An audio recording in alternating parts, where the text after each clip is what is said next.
Okay, so it's 7 o'clock. I call the City Council meeting of University Heights to order. Today is Tuesday, May 12th, 2020, and the meeting is being conducted electronically by Zoom. Thanks to Sarah O'Sullivan for being our IT person. And the council is all present. All 5 are present, and first order of business is approval of minutes of April 14th regular council meeting. Chris had put in her report some additions under the mayor's report for that meeting. Is there any objection to adding those approvals? Okay, hearing none, that's approved. Are there any other objections or additions to the meeting? Hearing none, the minutes are approved with that approval for the mayor's report. Then we go to the public hearing. So I open the public hearing on the FY20 budget amendment. If anyone would like to speak, please let us know and we'll let you speak. Chris, did you receive any comments? No, I did not. Public? I did not. Okay. So I'll close the public hearing. So we have consideration of resolution 2014 adopting the FY20 budget amendment. Steve, would you like to start the discussion and review with the council? Steve Cool. Sure. Yeah, I'm going to give a little bit of a summary here. Based on the public hearing notice that was in the newspaper here, I want to just kind of go over some of the bigger items in the current amendment column, and then just a little bit of other general overview about a few items. Okay, first of all, well, it's been a little bit more of a challenging year to zero in on the budget here.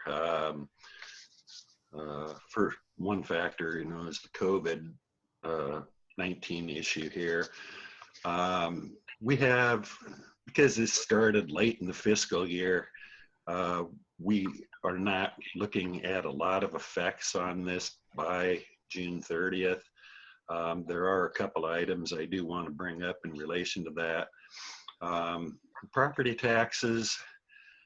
Property taxes, as of right now, we are pretty much expecting to collect everything. There may be some slight delays, but as of right now, all the expectations are collecting that. The property tax, TIF money. On the road use tax, there was a 2-page memo that came out from the Iowa Department of Transportation about a month ago, and it went into a little bit of statistics on traffic counts and road use tax collections. The most recent traffic counts are showing about a 40% decline over the last 2 months, and right now the Iowa Department of Transportation is estimating or announcing to cities that the road use tax collections may be decreasing by an average of about 25 to 30% per month. How long this will last, nobody knows. But anyway, road use tax is one item that's going to be affected by this. As far as other revenues of the city, there's not a whole lot of other revenues that are going to be major. We don't think that are going to be majorly affected by this COVID issue. We'll just have to kind of keep on top of those items. A couple of the items I want to go through on the current amendment column here. Other city taxes. One thing to keep in mind before I go into this, The original budget that we put together was put together in March of a year ago. And if you recall, at that time, we were going through a lot of transition in the police department. And so it was a little bit of a struggle to come up with where we thought we would be. Fortunately, we're not way off on a lot of these items. The changes, some categories increase, some decrease, just depending on various factors that occur during the year. So I'm just going to go down. These are some of the major changes here. In other city taxes, back when we did the original budget, we were looking at a possible opening of the hotel sometime around this time. Obviously, that's opening is going to be a few months later, so we took out about $34,000 of motel tax that we thought we would collect. Licenses and permits, that's up $36,000. That increases building permits on the hotel project. Use of money and property is up $14,500. That's interest income on the bank accounts. As you remember, in fiscal 19, we got the proceeds from the Olive Court lot sales, and then also had some other positive events that occurred, and we ended up with a real large surplus in fiscal 19. So the city had a lot more money to invest in certificates of deposit over the course of the year. So we have a major increase in the interest income. Intergovernmental decrease, not quite 19,000. The bulk of that is anticipated decline in the road use tax receipts. Special assessments is up by almost 29,000. That fluctuates from year to year, what we collect on those special assessments. Those are the OUP assessments that are paid by other residents, tenants of that. Some people pay more than one of those installments in advance, and that's probably the case why we've collected more than budgeted. The next two items, miscellaneous, has a decrease of 160,000. Other financing sources has a decrease of 201,000, so that's 360,000 a decrease. One thing we have to look at for an offset is down in the expenses in the capital projects. We're having a decrease in expenses of about 340,000. All that is the timing issue of the Olive Court project. When we did this budget a year ago, that project was all budgeted for this year with kind of an anticipated completion close to the year end. That actually is just, I believe there's the first pay estimate is up tonight for discussion and approval. So that project is overlapping into next fiscal year. And likewise, we also have the same project in the budget for fiscal 21. We still have those same budget items. We'll be amending this capital projects part next year to even out the effects of overlapping between the 2 years. So we also had, we had some decrease in some of the traffic fines. Let's see, I think that was pretty much it in the revenue items. Expenses, public safety is up about $34,000. The bulk of that is for the last couple of months, the police have been assisting the University of Iowa Hospital with traffic issues and so forth, with the COVID situation and so forth. So that increase in public safety is pretty much attributable to the extra wages. The hospital is reimbursing the city, so we do have offsetting revenues. I believe we had estimated it was about 31,000 altogether for the additional revenue and expense during the year. So that part is covered dollar for dollar. Public Works is down $42,000. That was pretty much in the streets department. We had a couple of panel replacement projects that have been either postponed or delayed. Also, the snow removal was up about $7,000, but that category is down $42,000. General government is up $51,000. Pretty much the bulk of that would be legal fees, and that would have been associated. A fair percentage of that increase is associated also with the court project, which the building and other fees are covering that. And then, like I said, on the capital projects, we have a decrease of $340,000. We're reducing that down to just below $243,000. The city did spend not quite $18,000 on some tree work in the Swisher track. And then Olive Court project by June 30th, we're expecting the maximum amount to be paid on that might top out at about $225,000. So altogether we have a net decrease in revenue and funding sources of $336,000. We also have a decrease in expenditures of $300,000. That obviously is the timing of the Olive Court project. What we have now, we had estimated on our original budget that we would have a deficit of $63,000, and what that was covered, I believe by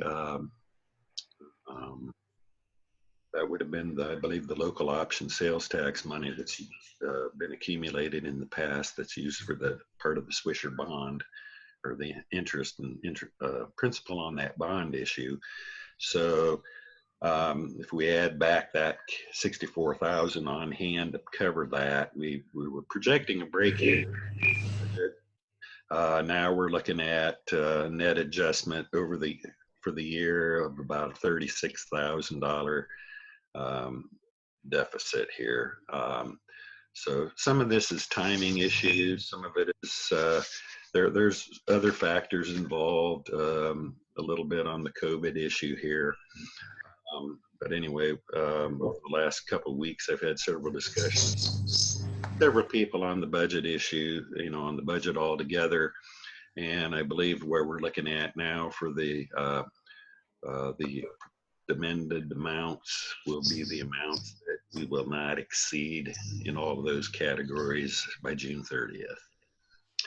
So I believe that's pretty much everything I had to cover on my part. Are there any questions for Steve? I'd like just a little clarification. Sure. The bond that we got for the Swisher track, I saw a figure of $1,800,000, and it looked like it'd been reduced to $550,000. Was that kind of changed over time, or what happened? That was the $1.8 million ever seriously considered? Well, we didn't know how much the Swisher track was going to sell for. It was in auction. So I realized that, and the auction was like $480,000, but we still had the bond. I think that we got was $550,000. Was it because we realized how much we had to spend on it? Well, we had to cover expenses for the bonding attorney, and then some of our own internal costs. We had to cover the first installment interest payment. But we never. That's all built into the funding amount, and then also some projected improvements too. We didn't try to borrow $1,800,000, did we? No. Is that right? That's right. Okay, so that was changed to coincide with how much we had to actually pay for the tract and the ancillary stuff. That's Okay, right. thanks. Okay, if there's no more questions, the consideration of resolution number 2014 is before you. Is there a motion? I'll motion, Louise. Okay, I think that was Lisa. Motion by Lisa, yes. Lisa. Is there a second? Second by Bobby. I saw his hand go up. Any further discussion? Roll call vote. Cook, Aye. Moore, Aye. O'Sullivan, excuse me, Aye. Scott, Aye. Swales, Aye. carried. Thank you. Okay, now we'll go on to public input.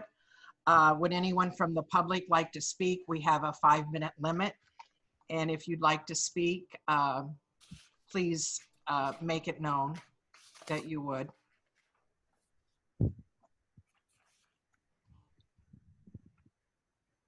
Chris, I believe the council and you and the staff received correspondence. Would you tell about that, just that where we received correspondence? Correspondence on, I'm sorry, I'm not tracking with you. Input. We received correspondence from Mike Ritchie. Oh, yes. Okay. And okay, so we'll go ahead and move on to the mayor's report. I want to go over some of the things for the mayor's report for the public who might not read it but are listening to this. When the COVID-19 rules were announced for the farmers market, I discussed with Troy and with a longtime market vendor a location that would be large enough to follow the governor's guidelines and social distancing, and we all agreed that that would be the University Club parking lot site. And so I contacted University of Iowa David Keif, who worked really hard with the university to try to make it happen. But because of COVID-19, they had to decline the request as they need to use the parking lot to provide additional safe parking during this pandemic, because slowly more staff are coming, more visitors, and more patients. And they don't want the parking lots to be overcrowded, and they searched to see if they could change things around, but regretfully, it was decided they needed the space. So I had to cancel the 2020 University Heights Farmers Market due to the pandemic mainly. But I am planning on having a farmers market in 2021. Hopefully we can do that. And I wanted the public to be aware of it, that that's what happened. And then the other thing is, I see in my mayor's report, it's supposed to be the Metro Bicycle Master Plan, not the Metro Master Bicycle Plan. But anyway, it's currently on the city website for the council and public to review, and it's 80-some pages. And this plan was drawn together over several years by the Regional Trails and Bicycle Committee and the MPO. And it focuses on the urbanized areas of Coralville, North Liberty, Tiffin, and University Heights. And so I'd like everyone to please read through that, and especially focus on the University Heights summary and what they propose for this community. And then we consider putting it on the agenda for June's meeting to possibly adopt it. And that's all I have right now. Are there any questions? Jim, I see Jim Glasgow has joined. And so we can go to the hotel project update with Jim. Okay. Hi, Jim. Hi. Well, right now we are putting the roof on the hotel, and I think Sarah's got some pictures of where we're at right now, and I can go through those. We're doing the roof, the swimming pool areas. We're starting on the inside we're starting trim work on the inside, kind of getting ready for drywall, and we're finishing up plumbing, electrical, and all the Pictures. mechanical systems.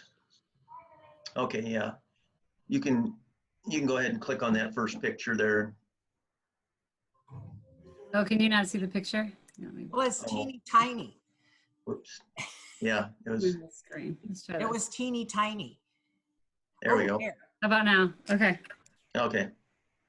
That picture actually is from today, and you can see we're kind of working up on the rooftop restaurant area. The guys are finishing putting the windows in the dining area of the restaurant, and that corner that you're looking at as well, you can see a few little posts sticking up.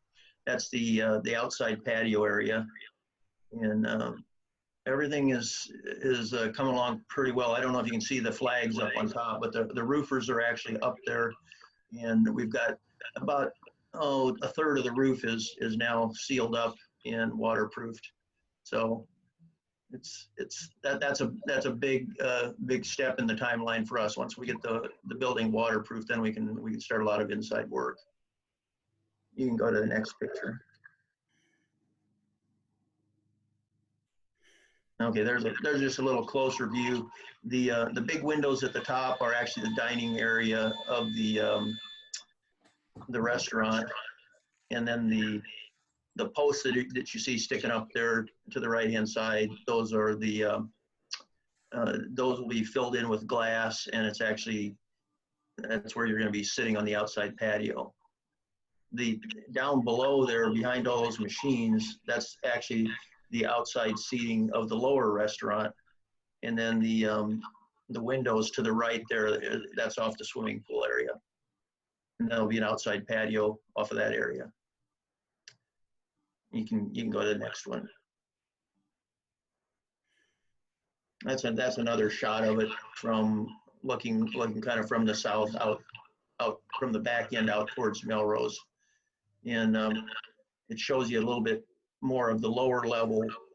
The big windows at the lower level are all restaurant area, and then there's actually an entrance that overhang there is an entrance going right into the restaurant area from the railroad track side. We've got most of the windows are in the building now, so we're really getting it sealed up. So, okay, you can go to the next one. Just to show you a little bit of what's been going on in the interior. This is our sprinkler system. It's actually down in the mechanical room. So it's a fairly extensive system. It's got sprinkler system on every floor, and each one of these lines goes to one of the floors. And like I say, it's a pretty good sized system, and most of it is installed or roughed in at this point. So we're pretty far along with that sprinkler system.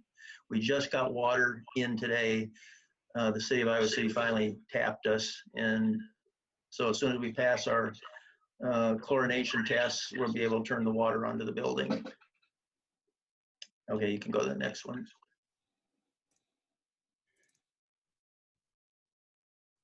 Oh, that one's kind of the same thing. It just shows you a little closer what the upper restaurant level looks like. But you can go to the next one. Those guys are the guys actually putting in the windows. They did drop one, so we have one broken one, but that's how they actually get them up there and put them in. That's one of them that's going to go in the restaurant area. And then you can see the lower roof down there is actually the roof of the entrance to the restaurant area. And then now I'm actually standing up in the restaurant area itself, and it's amazing the view that you have from there, the railroad tracks and the university as well. But it's a pretty spectacular view, really. And when the train goes by, it's kind of interesting to watch it go by too. So, and it's a great position up there to view everything. So, okay, you can go to the next one. Sorry, media controls aren't supported on this device yet. Oops, no. Okay, now that is the restaurant area of the lower level restaurant. So if you look out through the glass, you'd be looking at outside seating, and there's a big the empty spot there. That's going to be a bunch of sliding glass doors that go out into a covered outside seating area. And the lower level restaurant is pretty good size. It's about 2,000 or 3,000 square feet. So. Is kitchen upstairs and downstairs, or just downstairs? This is just the downstairs. The kitchen, The though. upstairs. Pardon me? The kitchen? Oh, no, this is the seating area. Yeah, but your kitchen's located in downstairs, or? Oh, no, we got two kitchens. There's a big 2,000, there's a 2,000 square foot kitchen upstairs, and then we have about 1,000 square foot kitchen downstairs. And because Peter Harmon is going to be doing a lot of catering to the university from his upstairs restaurant, so he's got a really huge area there because he feeds the football team and the basketball team, so he does quite a bit of catering out of there. And we also have two big banquet areas in the hotel itself. We've got one downstairs, it's about 80 people, and then upstairs we can handle a couple hundred people. So it's both of those require fairly good sized kitchens. So you can go to the next one.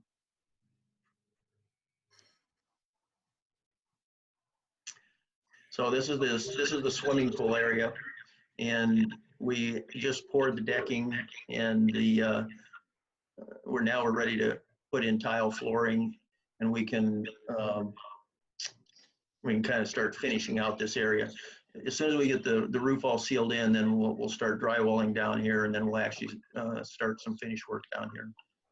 But this is actually a pretty major completion phase here too, and because the pool is actually all done except just for the final trim work and the tile work that goes in that area.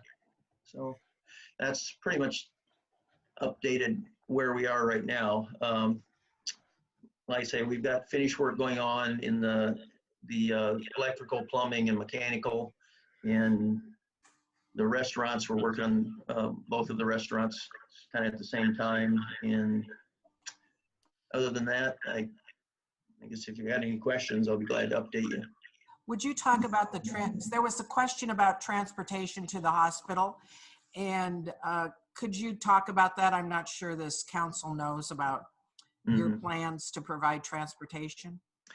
Well, we have the other hotel that we have in Corville, we have about a 15 passenger van, and we'll have a van here the same way. And the end goal though is to have electrified vehicles and probably an electric van to begin with.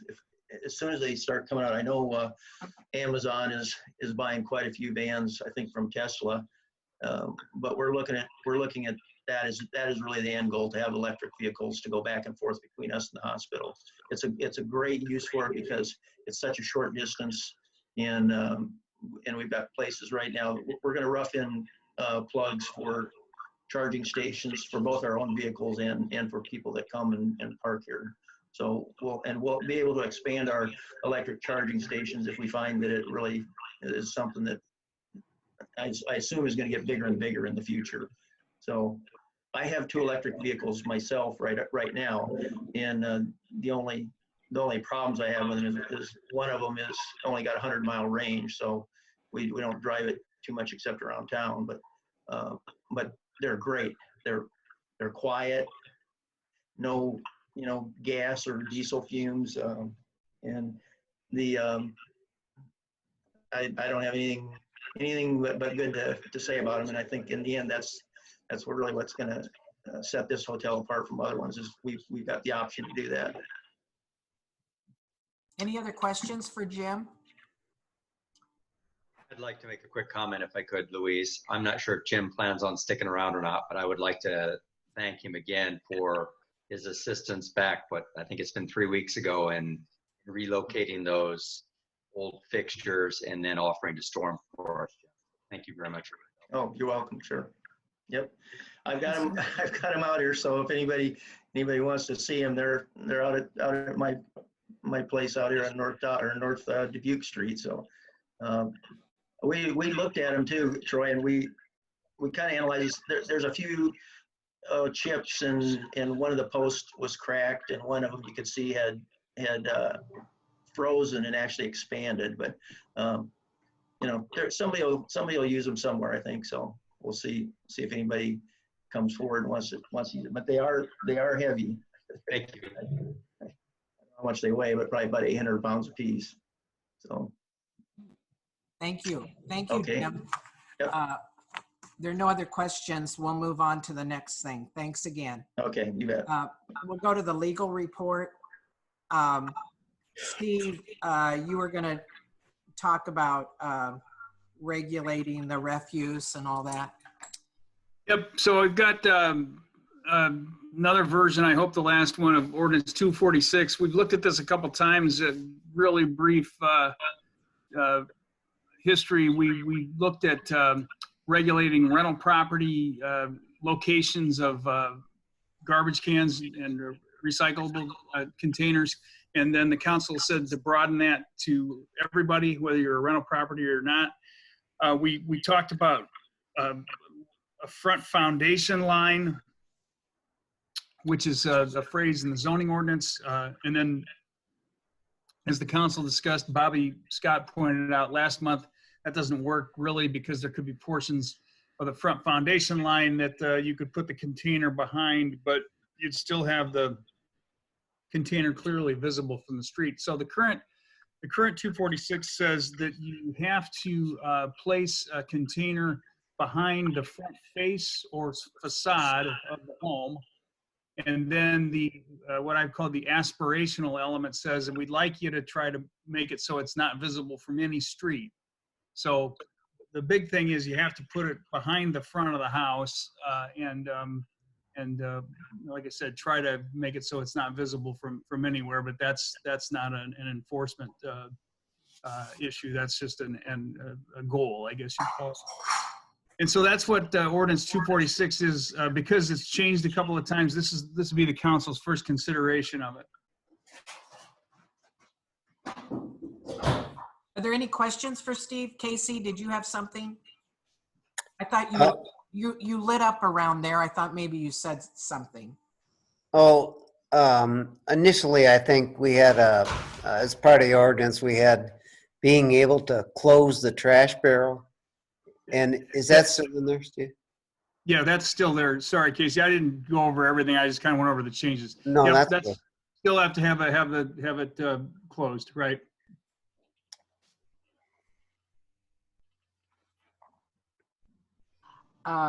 So if there are no other questions, the first consideration of ordinance number 246, amending the ordinance number 239, is before the council. I'll make the motion to adopt. Okay, motion by Lisa. Is there a second? I'll second it. Okay, second by Doug. Further discussion? Okay, roll call vote. Moore, Aye. O'Sullivan, Aye. Scott, Aye. Swales, Aye. Cook, Aye. carried. Okay, was there anything else, Steve, you wanted to talk about? No, I think that's it for me. Thank you. Thank you, Steve. Any other questions for Steve? Okay, we'll go to Chris Anderson, the clerk report. I sent out my usual clerk report and an updated building permit spreadsheet. If you have any questions on that, please let me know.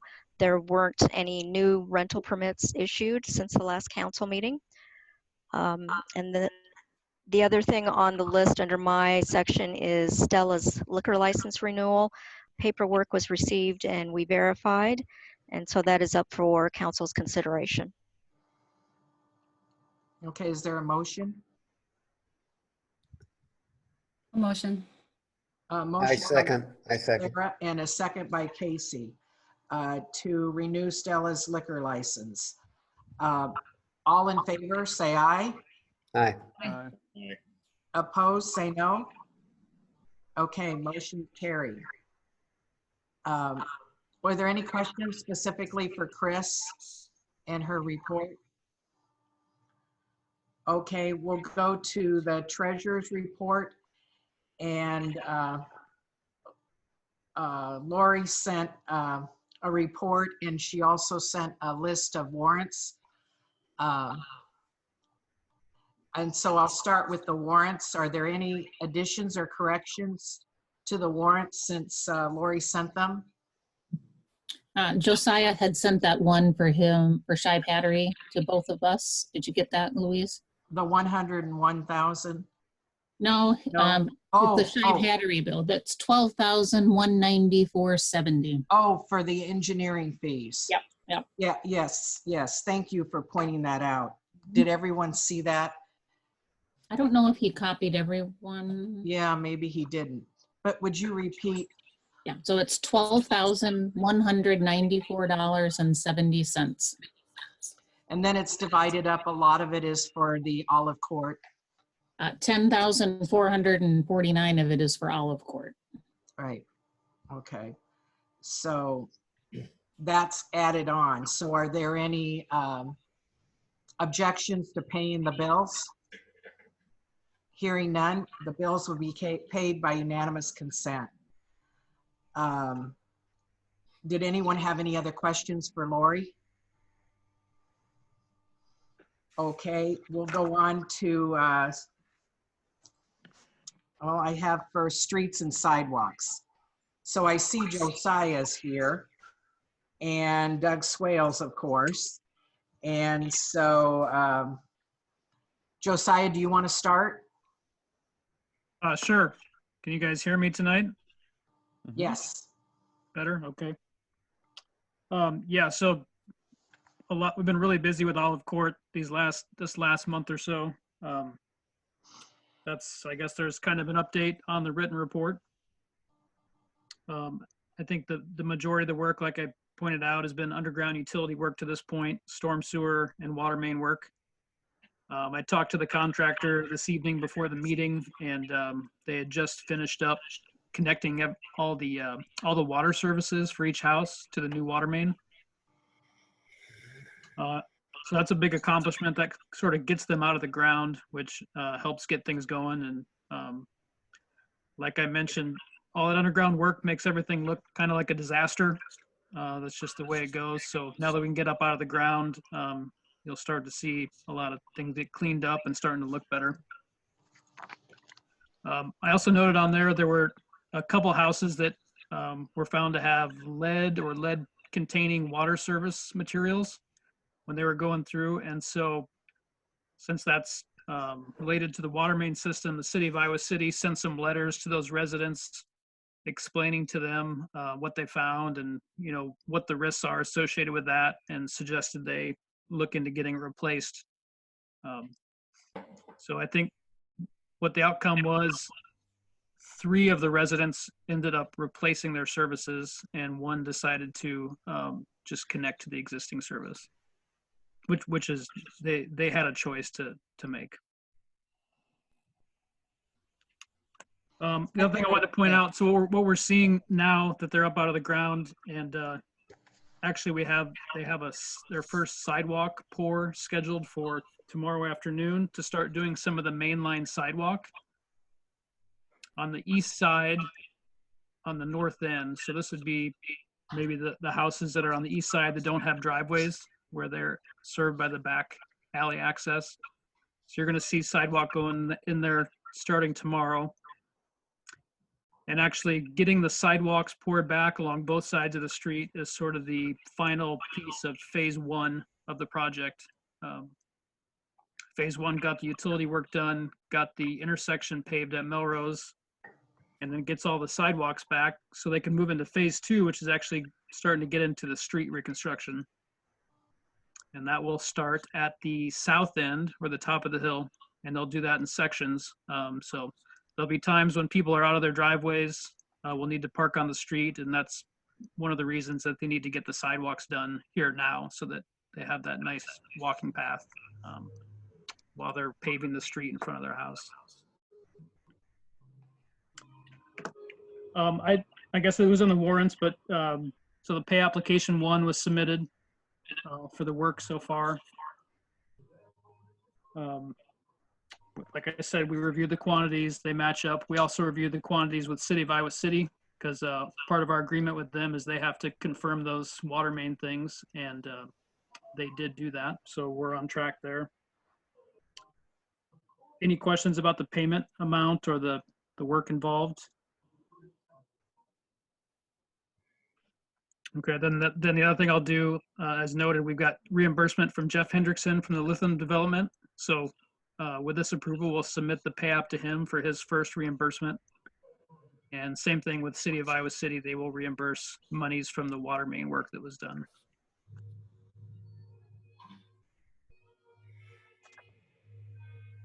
Then I noticed, well, I mean, the project looks like it's going real well. And if there's one good thing about the pandemic, it's less traffic on Melrose. So the timing of that worked with this project because it's not been such a bottleneck, I don't feel, with traffic. Troy could probably confirm that too, but anyway. Are there any other questions about the Olive Court? Where will people park? So if they can't get into their driveway, where are they instructed to park? So the times when they can't get into their driveway, they're going to have to park on the street, either on the Melrose side of their house or coming around from the backside through the Lithium Development. Okay, just along the street there. Yeah, the street Reconstruction is divided into 3 segments, into thirds. So it'll provide some room for street parking. It's not like the entire street will be shut down at once. Yeah. And Josiah has communicated that to us, and I have communicated it to the officers. So we are not doing enforcement at on those locations during this construction project. And if anybody would receive a parking ticket for whatever reason, it would be void. Okay. Josiah, Doug, hey, I know they're talking heavy rain for tomorrow, late afternoon, evening. I hope they get their cement poured early. But my other concern is there going to be any mud going to wash out of that entrance there at Olive onto Melrose? Is that anything that we need to be concerned about? Yeah, I mean, it's always something to be concerned about. We'll be there tomorrow to talk with the contractors because of the concrete pour, check forms and things. So that'd be a good time and a good reminder to make sure they have the site buttoned up. I don't think it'll get out onto Melrose, but yeah, that's a good reminder.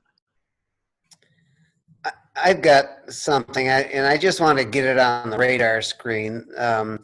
There's a lot of stopping and starting on sidewalks, and they're very controversial because some people want them, some people don't want them. You know, they're usually paid by an assessment, etc. But there's 2 glaring areas that, well, actually 3. I think of the Swisher Tract, and we've had it for a couple of years now.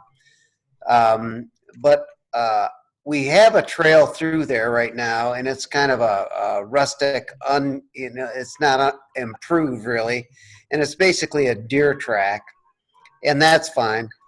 And I think there is a demand for rustic trail, but I think that with this new over 55 complex coming online and proximity to the hospital and whatnot, I think that a major trail that connects through the university property, a handicapped trail, is something that we should consider. I mean, I just hate to have the Swisher track.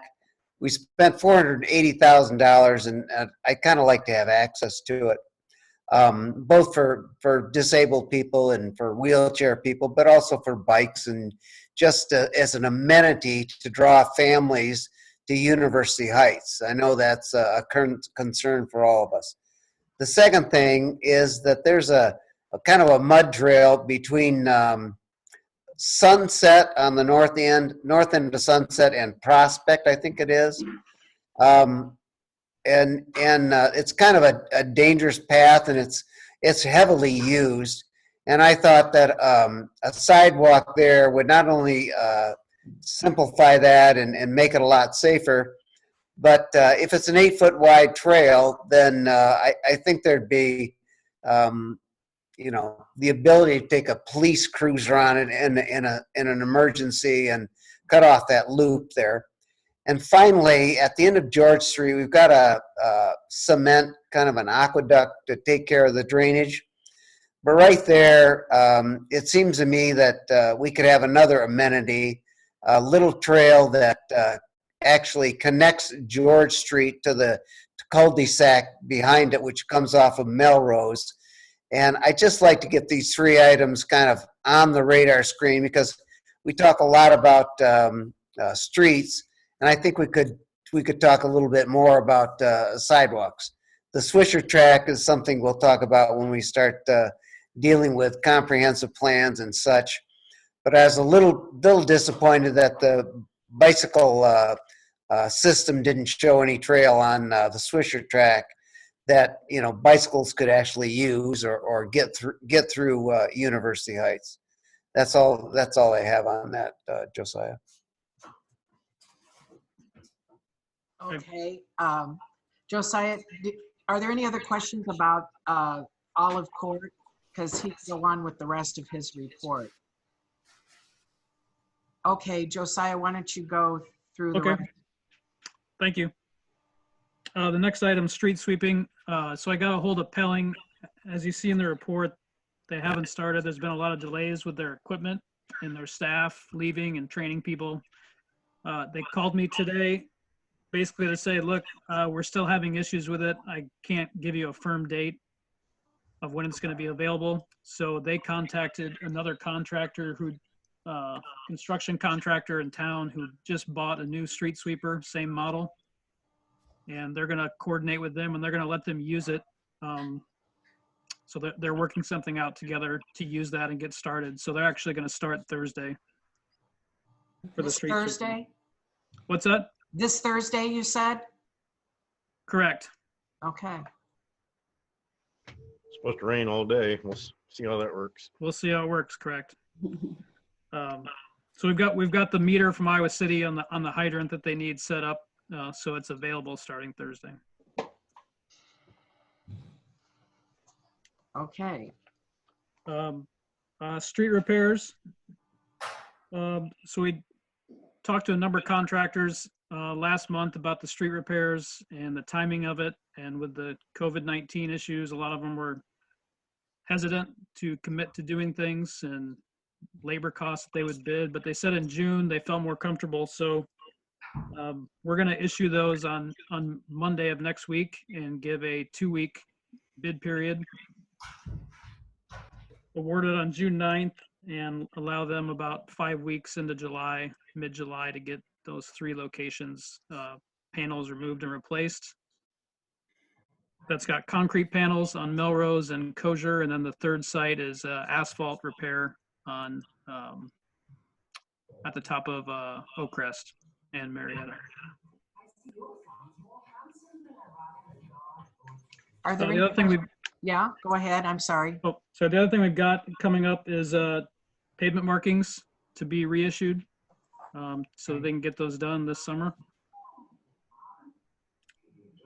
I know. So Troy might talk about this. I know there was a street light, some street light evaluations done on Melrose. We've got a map of all the Mid-American poles, and so I've reached out to them to see which poles might be eligible for new lights, because depending on what sort of equipment and attachments and transformers and stuff they have on poles, some are and some are not candidates for new lights. So we'll find out that answer, so we know. We also have a new batch of signs to order. Again, that's Troy's, part of Troy's report.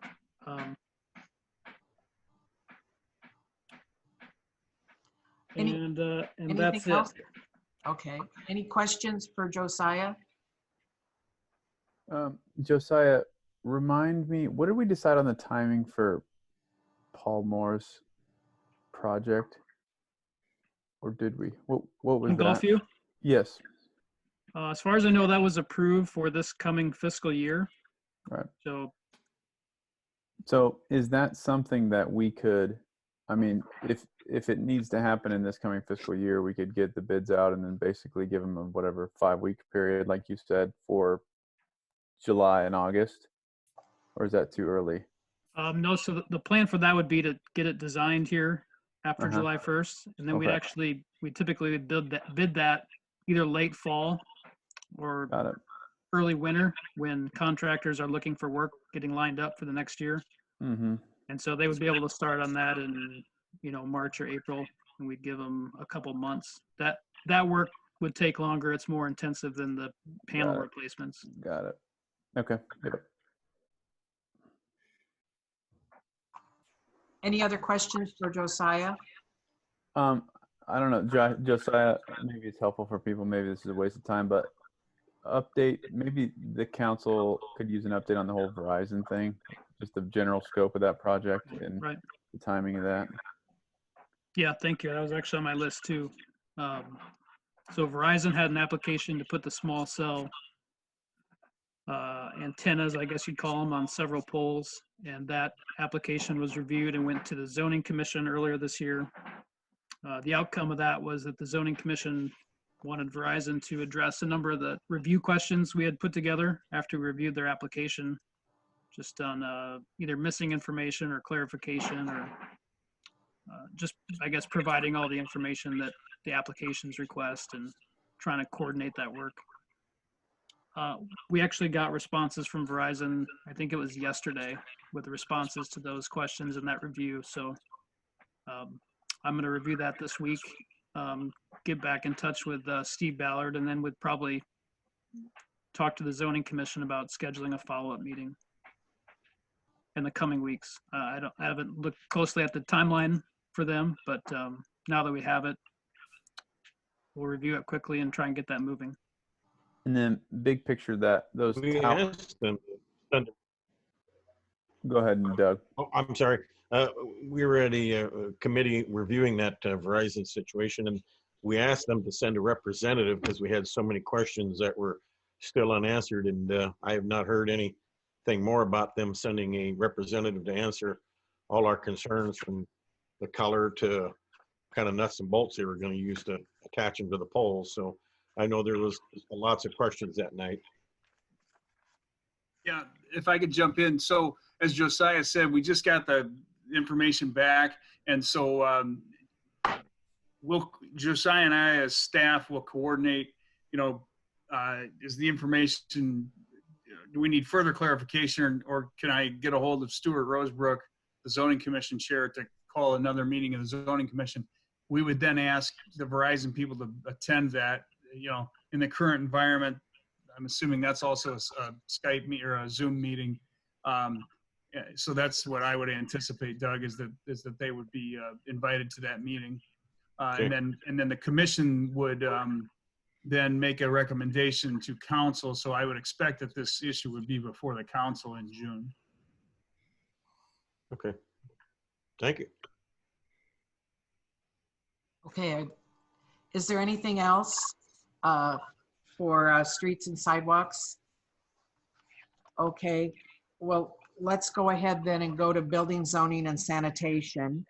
And thank you, Brian Jensen, for attending tonight. I wanted you to, I know you've been working with some of the staff on reviewing rental permit forms, and you submitted some.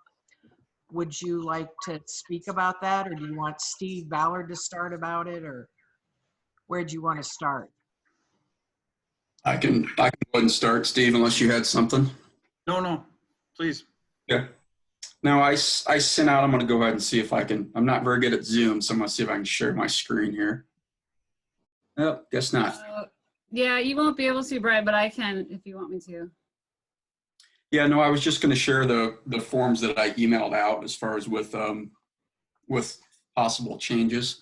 Basically, kind of our thought was, and I reviewed this with, I know Casey and Steve a little bit, as well as Terry, putting a little more emphasis on having the owner of the property more responsible for kind of oversee things versus the tenant. So I don't know if you guys kind of looked at what I sent out. I sent this out the other day, and there's new copies of, yep, there we go. This the one you want? Okay. Yep. Yeah. So we have both renewals. So this would be that one you had up there, Sarah, was the, if you can just leave, can you just leave that up? I'll leave it up. Yep. That was accident. Now for a renewal, since people already have the rental permit, kind of the thought was behind this was just let the property owner make us aware if there's any type of updates or any type of, I don't mean updates, I mean changes as far as address or contact or something like that, and pretty much leave the rest of the information off since it's a renewal and we have that information from the past. So kind of my thought there was pretty much everything you see in red, eliminate. Just make it something simple as we're renewing our permit. Has anything changed as far as contact information? Pay your fee, sign it, and then move on to the next year. That's kind of my overall thought for just the renewal of the permit. Kind of make it a little more simple versus the current 2-page it is right now to just a 1-page. That's just as far as for the renewal, what someone's going to be doing once a year.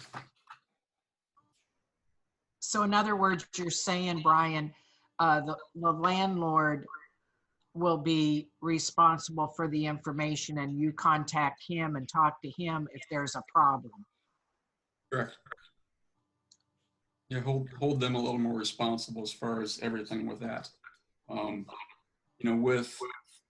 With garbage, snow, and other items that they should already be familiar with, no need to actually kind of keep pushing that information. Just have them say, hey, here's my new permit, and get a hold of them if there's an issue.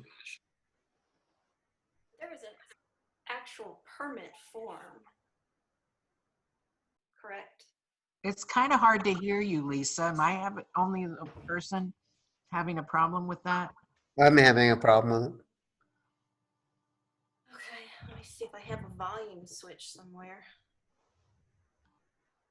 And this would be just for renewals only, not new permits. To answer Lisa's question, there is a rental permit form that's not being addressed. The forms you're seeing right now are only the disclosure forms. Right, there is a rental permit application. And this is an additional form that, This is for renewals? well, I think both were expected, new and renewals were expected to fill it out, but there was some talk in the past about, do we need this form at all? And I think Chris could address that if she would, or talk about what she thinks about that, or what the past discussion was. So Lisa's correct. We used to send out just the rental permit form, which is a 1-page document, had the contact information and property address and a contact name if the property owner lived outside of Johnson County. I anticipate that will still go out because I will need that contact information for the city if there are issues, phone numbers, addresses, email, etc. What I would anticipate, and I agree with, the disclosure form, when we changed things a couple of years ago, in my mind was a data dump, and we put everything on the forms. And that provided great angst with everyone. I personally believe that we should reduce the forms down, as Brian said, put the responsibility back on the property owner. We did not use probably 96% of the forms that have been returned in the past 2 years.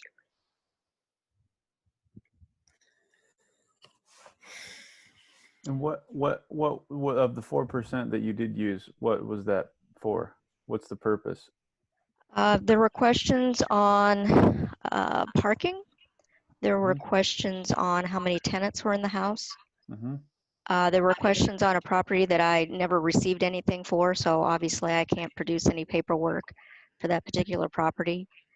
But the remaining forms basically, they've been scanned and they're sitting in a pile. And as I said, there was a lot of angst when things were changed and a lot of confusion. And it really, I think, it didn't produce the desired results of going from 1-page form to 3 pages of forms, plus 2 brochures. The information is now, I think, on the city website. Lisa, please correct me if I'm wrong. So there's a centralized location where everyone can go and see the ordinance and see contact information. Again, Brian is stating, let's put the responsibility back on the property owner because it is his or her responsibility to be in compliance at all times. It is their property. So it's not what I would call spelled out like this form is, but if you want to know about garbage and recycling and yard waste, you have information on this form, but it's really not complete. So you need to go to the website. The other things, I guess, you need to look at the ordinances. Well, Chris, do you even feel we need a disclosure for renewals? Personally, no, because you and or Terry will be going through and verifying that they are in compliance for the various items that have been listed on the disclosure forms. I would say it's most likely needed for new rentals.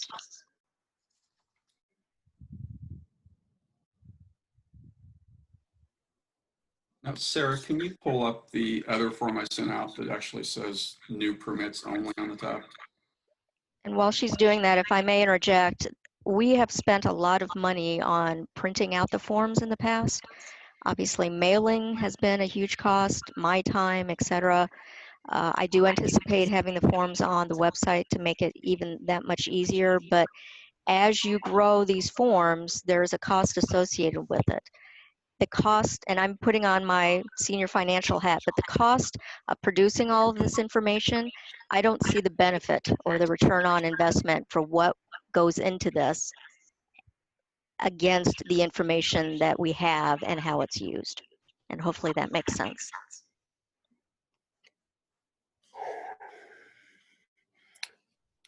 And Sarah's looking for the new permit form. Yeah, I think I have it up. Can you guys see it or no? Am I not sharing it? Let me share, sorry. Yeah, that was still just the old one. All right, sorry. Here we go. Oh, perfect, Sarah. Thank you. So then, if there's no need for a disclosure for, the renewals, this would be the disclosure plus information on a new permit. Still eliminating the items that are listed in red and kind of primarily focusing towards, again, the owner of the property or, the manager to be responsible for the property.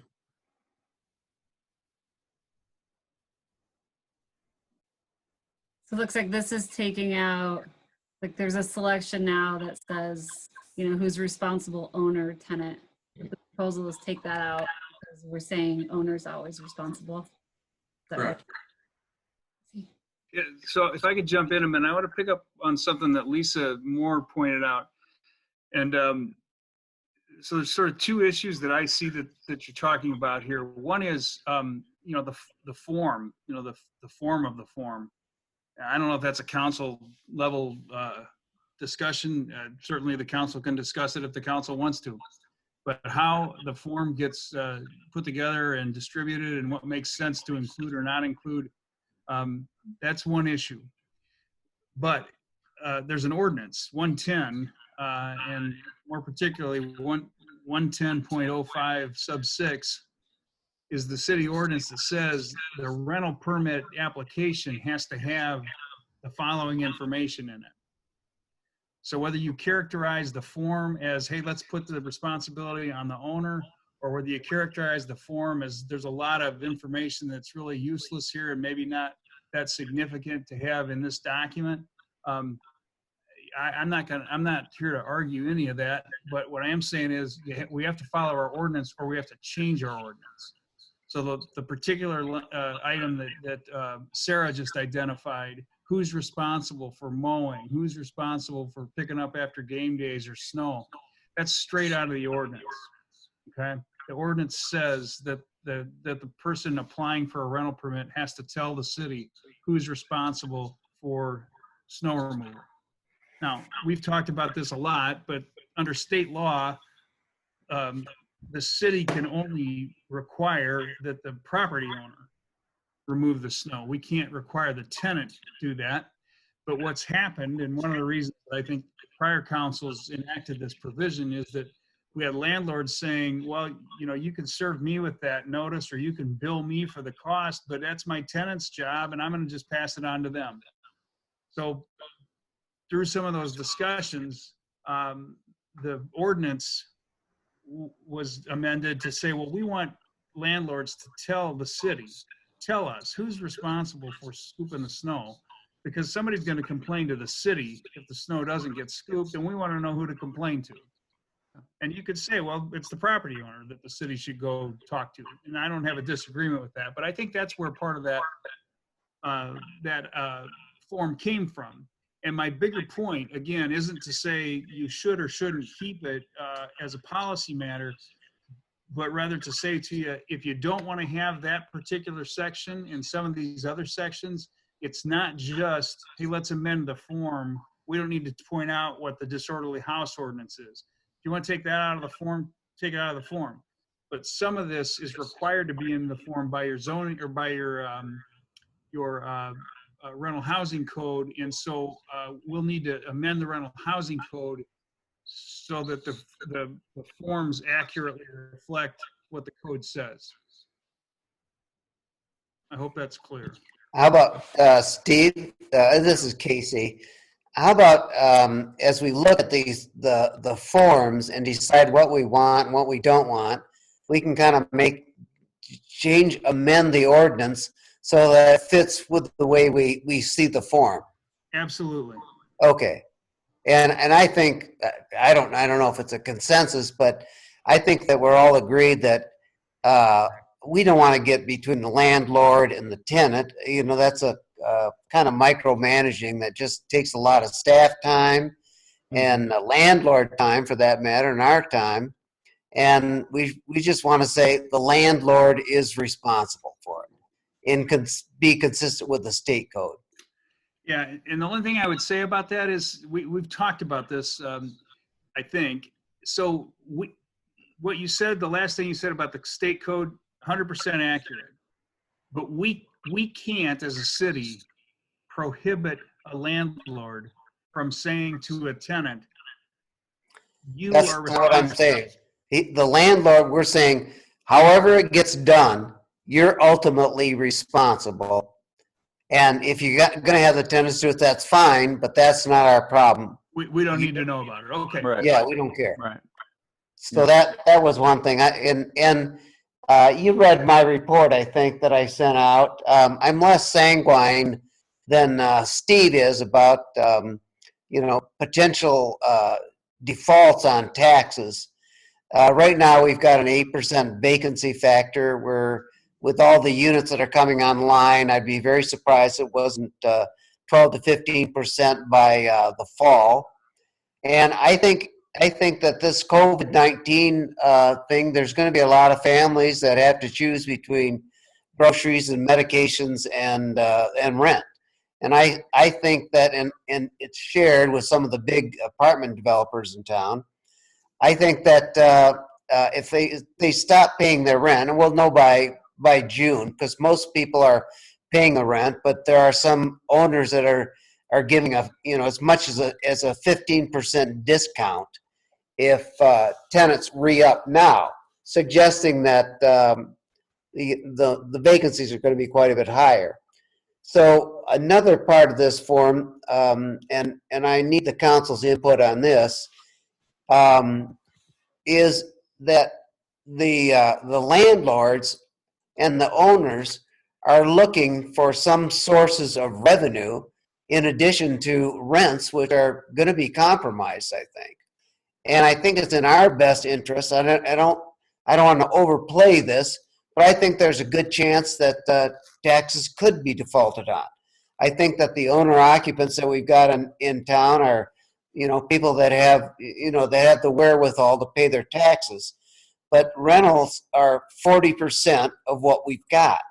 And if that tax base is somehow compromised, it's going to be a problem for us as a city. And that being the case, I'm arguing that as long as a landlord has an approved parking space, it shouldn't be necessarily limited to just the tenants. They should be able to rent those parking spaces out during the day to people that are employed either in healthcare or the university, etc. So that's another change that I'm advocating to simplify the form and save the staff a lot of time. What that does is it means it's unnecessary to have the tenants sign this thing. It's unnecessary to track license plates of individual tenants, and it's unnecessary for the landlord to tell us if there's been a change in the tenant profiles. So that's a lot of things that we can eliminate if we can eliminate the need for, or we allow the owners to rent their parking spaces out to non-tenants as long as it's an approved parking space. And again, I think that's going to have to be an ordinance change, but that's something I'd like to change the form on. Isn't, Chris, I mean, changing the form, and then I hear what Steve says that, we have to follow the ordinance and the code. And so don't we have to have this form ready at a certain time?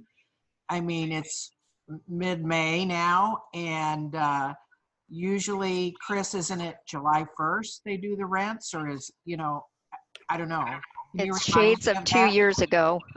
So yes, we are a little behind what I would prefer. And to Steve's point, it would require ordinance changes, or changes to the ordinance, excuse me. So it's something that I would like to expedite. We did move the timing of the rental permit renewal process to August to coincide with the new school year.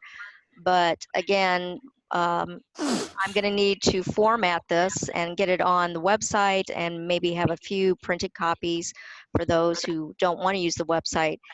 And that needs to happen sooner rather than later. So hopefully, depending on what you all feel tonight, if there is consensus to move forward and reduce the paperwork, it would be nice if we could get going sooner rather than later. Right, you want to get this done June and July meetings. Correct. Right? That's correct. What we're talking, the June meeting and the July meeting. And so what does the rest of the council? I feel like as far as the issue of who ultimately does the responsibility fall on, I feel like we're all on the same page. It can really practically only be the owner or the landlord or the property owner, basically, right? I mean, would you guys all agree with that part of it? Yes. I agree with the responsibility. I do just kind of wonder, I mean, there was a reason we started asking for tenant. I guess I just, without like knowing a lot of history there, I mean. The reason we started asking for what? Tenant information, is that what you said? Yeah, and the tenant, and like in this form, asking who's responsible. So, for example, like snow removal, if tenant is marked and a driveway or a sidewalk isn't getting cleared, I mean, do we use that information? Like, do we ever contact the tenant first before the owner? I'm like.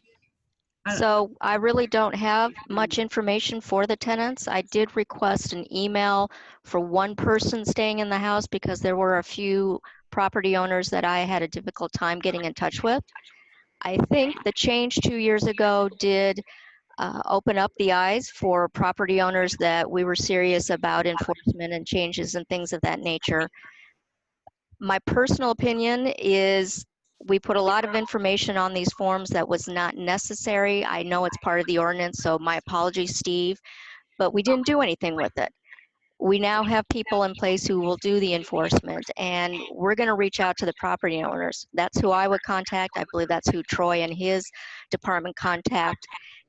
I don't go and ask the tenants, hey, are you going to remove the snow and ice from your sidewalk? I don't have their contact information except for that one email. Okay. Thank you for that, Chris. Yeah, then I am in agreement that I think it's appropriate that we just make it clear that the owner is responsible, and maybe it's unnecessary to get the tenant information.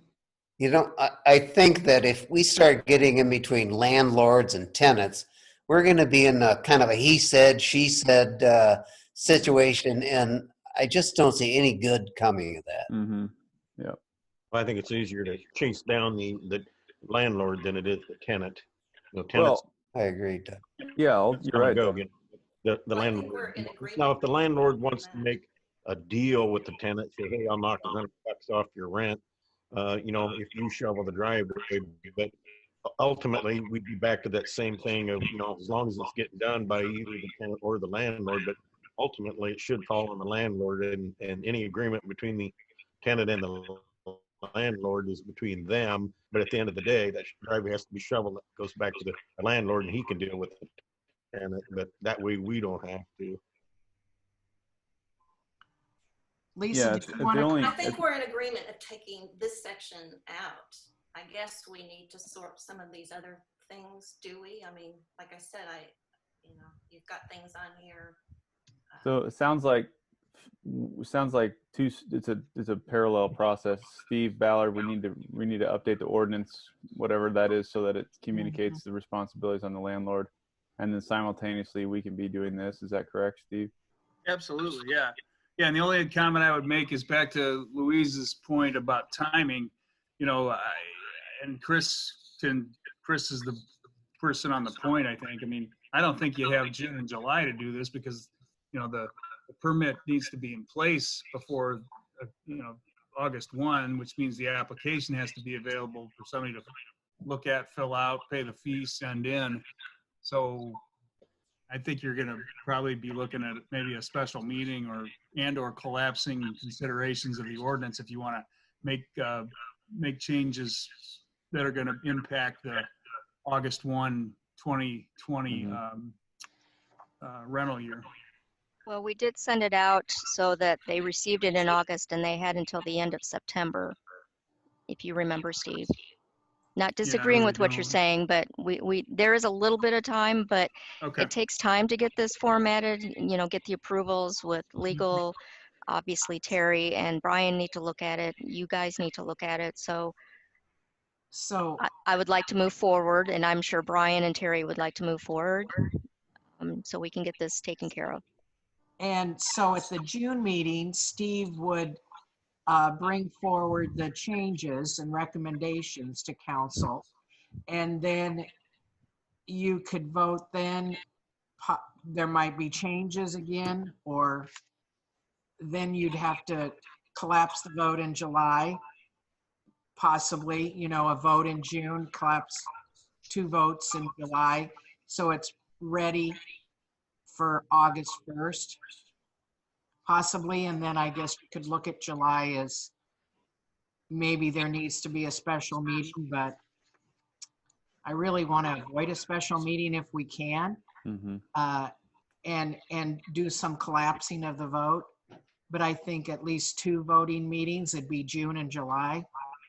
But then council could see how it goes, and maybe they need a special meeting come July. I don't think it's that big of a can of worms that we need that many meetings. I think I want to understand what it is other than taking this off. I mean, I'm not really in agreement with everything that Casey had in his email, just so you know. I think there are a lot of things that can come off this form, and I'm not sure, I don't have that ordinance memorized. What's, you know, like I mentioned, the trash information. I don't see why it needs to be on there. Just send them to the website, that sort of thing. And what things do we need to agree on that pertain to the ordinance? Does anyone want to answer that? I can address it. I can address it, Louise, but maybe Doug should I'd address like, it. well, I'm asking Steve, what's on the form? Oh, Steve, okay. Yeah, I'm asking Well- Steve, what's on the form that we can't take off without changing the ordinance? If that makes sense. If that makes sense. If not- Kind of. Well, I mean, relevant to what I understand Casey's brought up and some people have talked about tonight, one thing would be commercial parking. Are you going to if you're going to allow commercial parking, then I think one thing that comes off the form is what are the license plates of tenants? Because I think that was sort of geared toward trying to figure out who lived there and maybe anybody else was a monthly parker. Maybe they weren't, but that was the idea, I think. So that would be one issue, is that would be an ordinance change. Do you want to, repeal the prohibition? Do you want to say it's okay to have commercial parking? Okay, if I can interrupt what you're saying, for me, are you not able to hear me, Steve? Not very well. Sorry. I think you're going to have to really talk loud. I feel like I am, and I don't want people Oh, to think that's good. That's good. I don't want people to think I'm yelling about this. Yeah, I don't Doug, look agree. at Doug. I'm not yelling. Or I'm not in favor of doing that. And do we want to agree or disagree at this meeting, or do we want to wait and have another meeting where we discuss that? I guess is my question, if that makes sense, Steve. That makes sense, and I don't know how to answer it. Some of this gets to be a dog chasing its tail. If you have a portion of your ordinance that says you can't have commercial parking, well, does that mean you have to ask in a form, give us the license plate numbers of the tenants? No.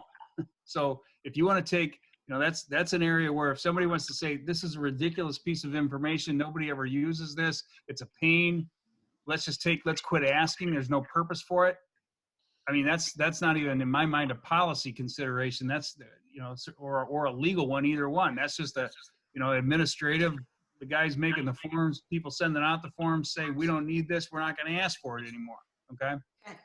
But if some of this is driven, the form changes drive ordinance changes, some of them are independent. And I think that commercial parking is one that's somewhat independent.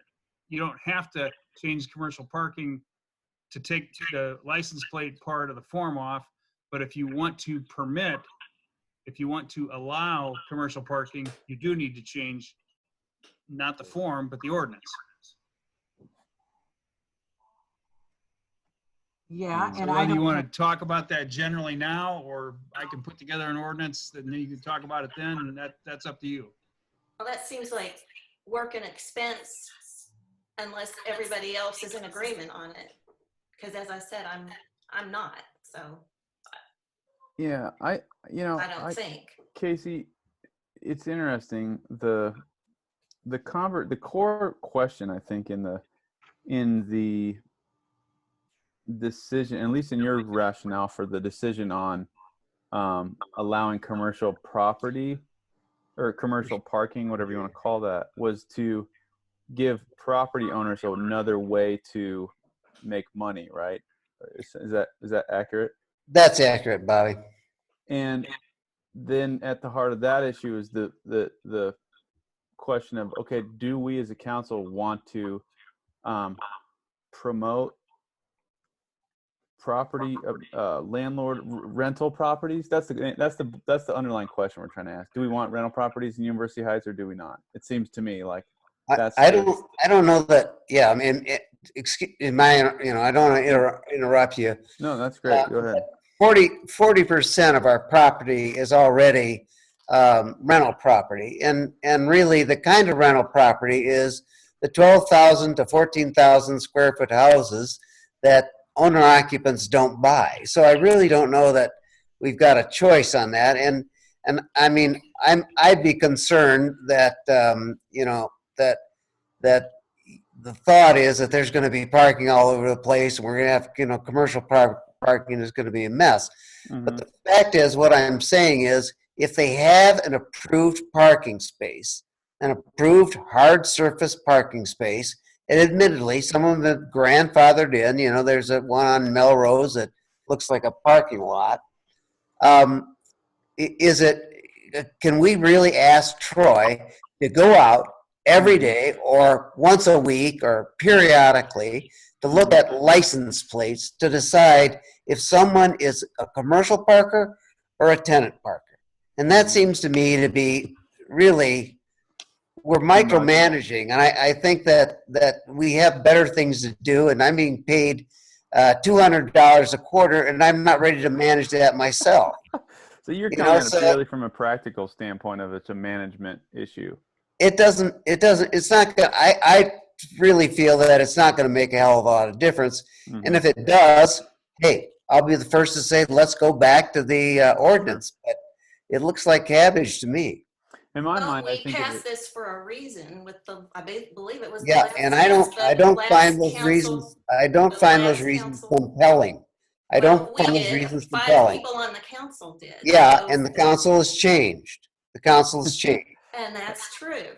And if Yeah, you want to so- walk this back and tell everybody in town that this council doesn't care about commercial parking all over town, because you're If not we going to have be an able to, approved site, you're not gonna be anybody able can to park on spot- it. You're not going to be able to pick and choose where you do it. So If we have an approved spot, there's probably a car in it right now for the tenants, whether it's a commercial tenant or the tenant, I don't care.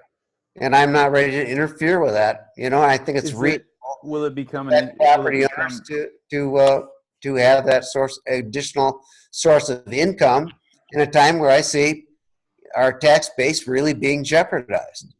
And that's a bigger issue than, gosh, it looks junky. Well, I think if people think it looks junky, they won't want to move into town, which is another one of the things that I don't see why it would be any junkier than what we've got right now. Tenants park in approved places. I don't know. I mean, I've got 1 vote out of 5, and Lisa's got 1 vote. And so maybe we ought to call the question and find out how do people feel about this? Is it what I mean? What if before I answer, I feel like homeowners want to start commercial parking? What, Doug? What if homeowners decide they want in on this commercial parking? they can, because we aren't limiting it. It's anywhere. It's not anywhere. It's where there is an approved parking place. And there's quite a bit, of things. You mean a conforming parking place or an approved parking place? Are we going to have the parking pads in town? You can rent those? I'm satisfied with either way, however you want it. Well, Casey, are you saying, so if you're coming at it from a practical management standpoint and, you know, Troy is not able to facilitate that, too many license plates, whatever, are you just creating are we creating another problem or another, another task by figuring out now we're managing approved parking spaces versus non-approved parking spaces? Am I not understanding what you're saying? I guess I'm saying I'm open to whatever that verbiage is. If we've got an approved parking space, and by that I mean a hard service space, we preserve the yard, they can't park in, you know, willy-nilly all over the place, then I'm satisfied with that. But I think that this is something that we should do, and I'd like to know where other people stand on it. Does council want to put this on the agenda next month with consideration? You know, I mean, is there a consensus that they want to consider this usage? Like he said, I put approved parking spaces, conforming, maybe the word is conforming parking spaces, but the ones that are pre-approved to use for parking. And is this something that the council wants to look at further? Because I hear Steve say we don't have to decide tonight on whether that goes on this list of what we want on the new permits. But if we knew what council wants, but I don't know. This is the first time you've discussed it. I mean, I think maybe you want to think about it or get some input, or I don't know. Whatever you want to do.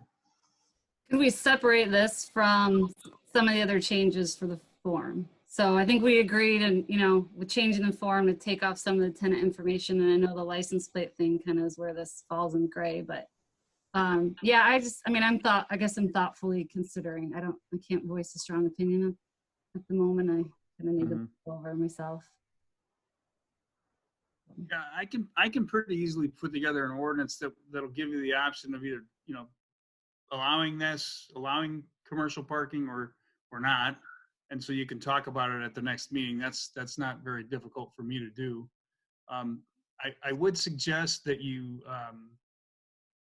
so a small amount of the history here, there lots of this related to like over occupancy, how many tenants are really, or how many people are really living in that house, because there's a ton of cars. Proximity to Kinnick Stadium, there have been situations where either a football player's family owns a home, or a football player, one or more, rents a home. And so like everybody parks on every square inch of conforming parking that's possibly there. And so people would complain and say, what's the deal? It's like a car lot over there. Why can't we say you can only have so many cars? And the councils and I said, well, you can't really say that. You can't say you can only have this many cars, but you can say, you're limited to having, you can't rent spaces out. Okay. So that's where that kind of came from. And because you're saying it was an issue. Yeah. That's where it came from. Okay, keep going. Yeah. Yeah. Well, and I was going to say, so so I don't know the tenor of the community today versus 2 years ago versus 10 years ago. I mean, I'm sure things change, but you may want to hear from some people, because I think that's largely where things came from, was just observing lots of parking and saying, why do we allow that? But it's easy for me to draft. Okay, so you're going to go ahead and draft something both ways. Yeah. You said, right? Yeah. And for the June meeting. For the June 16th meeting. Right. I think that's the next meeting. I think it's the 9th, actually, Louise. And Steve, can you also, I think it is, but it's written down here June 16th on the agenda. That's why I'm like, gee, that doesn't seem quite right. Oh. Okay, June 9th. I think you're right. It's June 9th. Steve, can you also address to the Boardinghouse rules? Do we know how that's been enforced, or how that's going now? Or maybe Chris should address it. I don't know.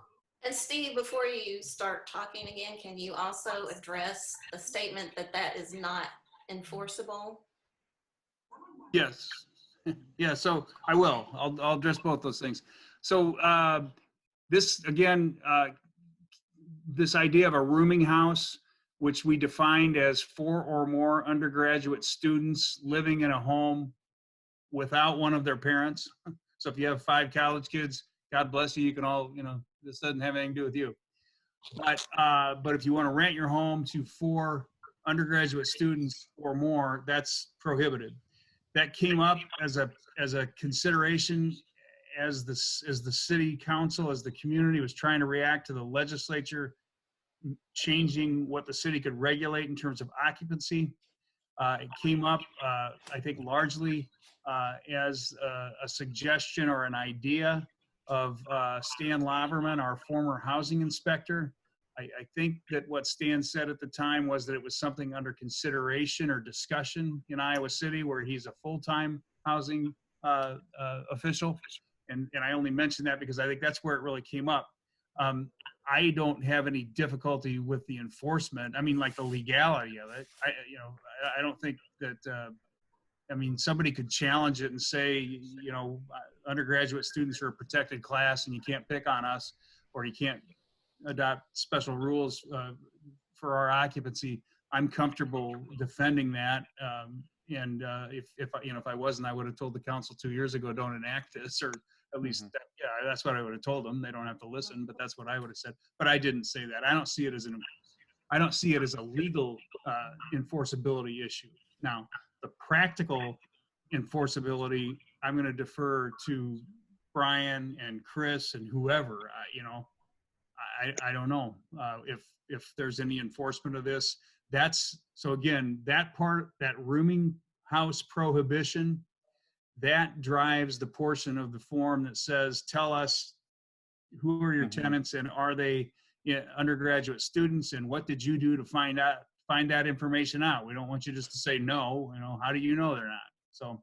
And let me just ask, we also have restrictions on the size of the bedrooms. They have to be a minimum size, and there has to be a minimum amount of common area, and there has to be a minimum amount of yard. I would think that those things would limit the number of students, and that the boarding house rule is kind of overkill. And I just thought, and I think Brian brought this to my attention, that or maybe I don't know who it was. It might have been Mike Ritchie, but he said that Cedar Falls, Ames, Coralville, and Iowa City have no boarding house rule, and that's their rationale for not having it. So Iowa City decided against having a boarding house rule, and it seems to me the other restrictions we have in the lease would allow us to control the number of students probably better than this ordinance here. Hey, Brian, would you speak to that? Because I heard that Iowa City was phasing out of rooming houses. Is that right, Brian? Well, they're considered non-conforming properties. Okay. What that means is once they kind of give up that status, they can't regain that status. So if someone were to want to change it, to a different type of property or something like that, it's just gone. Iowa City kind of does a rooming house or boarding house as a different meaning that you're renting out just a bedroom and then you're sharing a commons. So it's a little different term as far as in Iowa City versus University Heights. I mean, so far in University Heights, most of the properties I've inspected so far, and due to COVID, I kind of stopped my inspections, but we can go over that in a minute. Most of the properties that I've seen, tend to be, 2 or 3 bedroom properties. What about houses in the western part of town? I mean, there are not a lot of rentals there right now. If we can have boarding houses, doesn't that increase that? And there is a house in my area that I know there are at least four people, I assume they're not undergrads, living in it. The reason that we did this wasn't some capricious thing that we just, hey, let's limit this. We don't like whatever. That wasn't it. It was a discussion on what has experience shown happens when you have a large family living in a house, or you have a group of undergrads. What kind of problems does that normally lead to? This wasn't just, hey, we're going to do this. We did discuss these, and we did have advice from a person with experience. So there was a reason that we did these things. And again, it seems to me that it's more trouble than it's worth, and that we're already controlling it by the size of the bedrooms and the amount of common area space. And as Doug just said, most of those investor-owned properties are 2 or 3 bedrooms, and so it's not even an issue.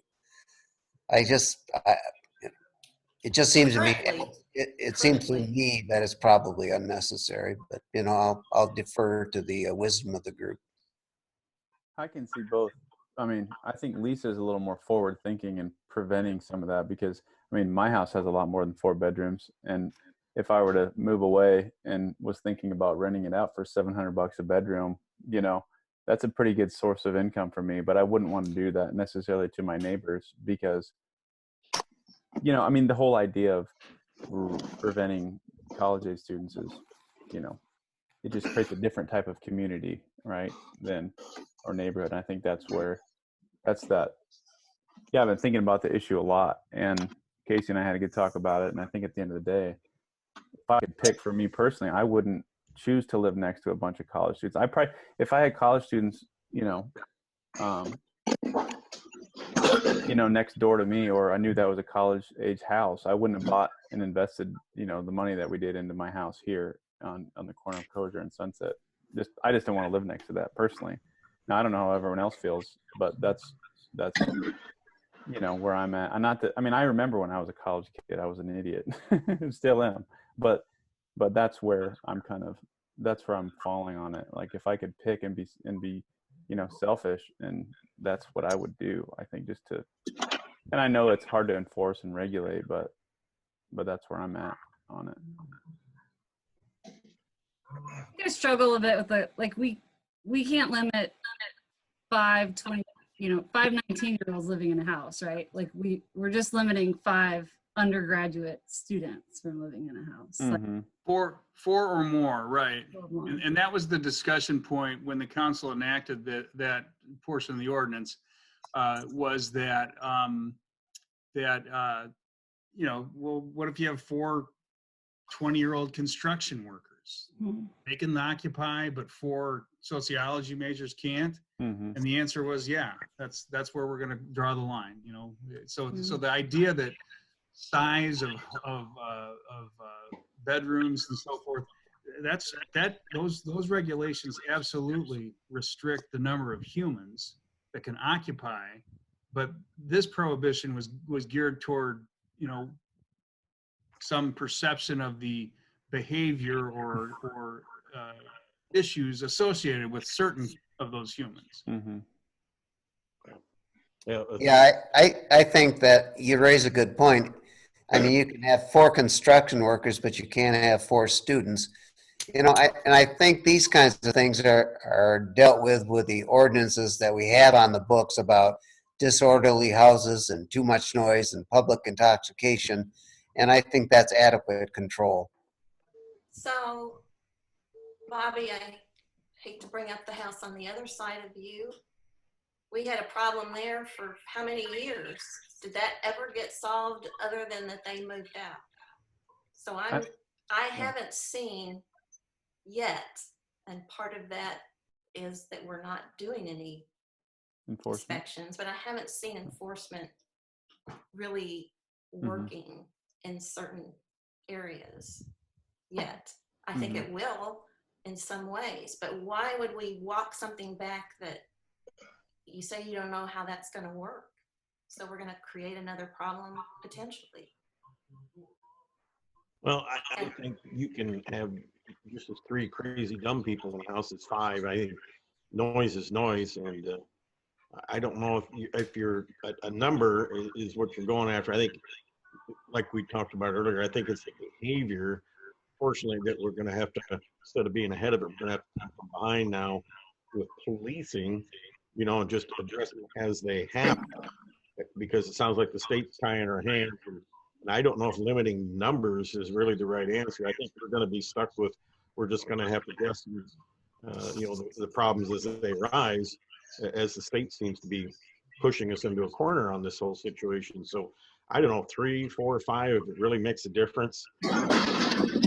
I think it comes down to behavior. I mean, I think that's police behavior. That's all you can do. And we haven't been successful so far. And,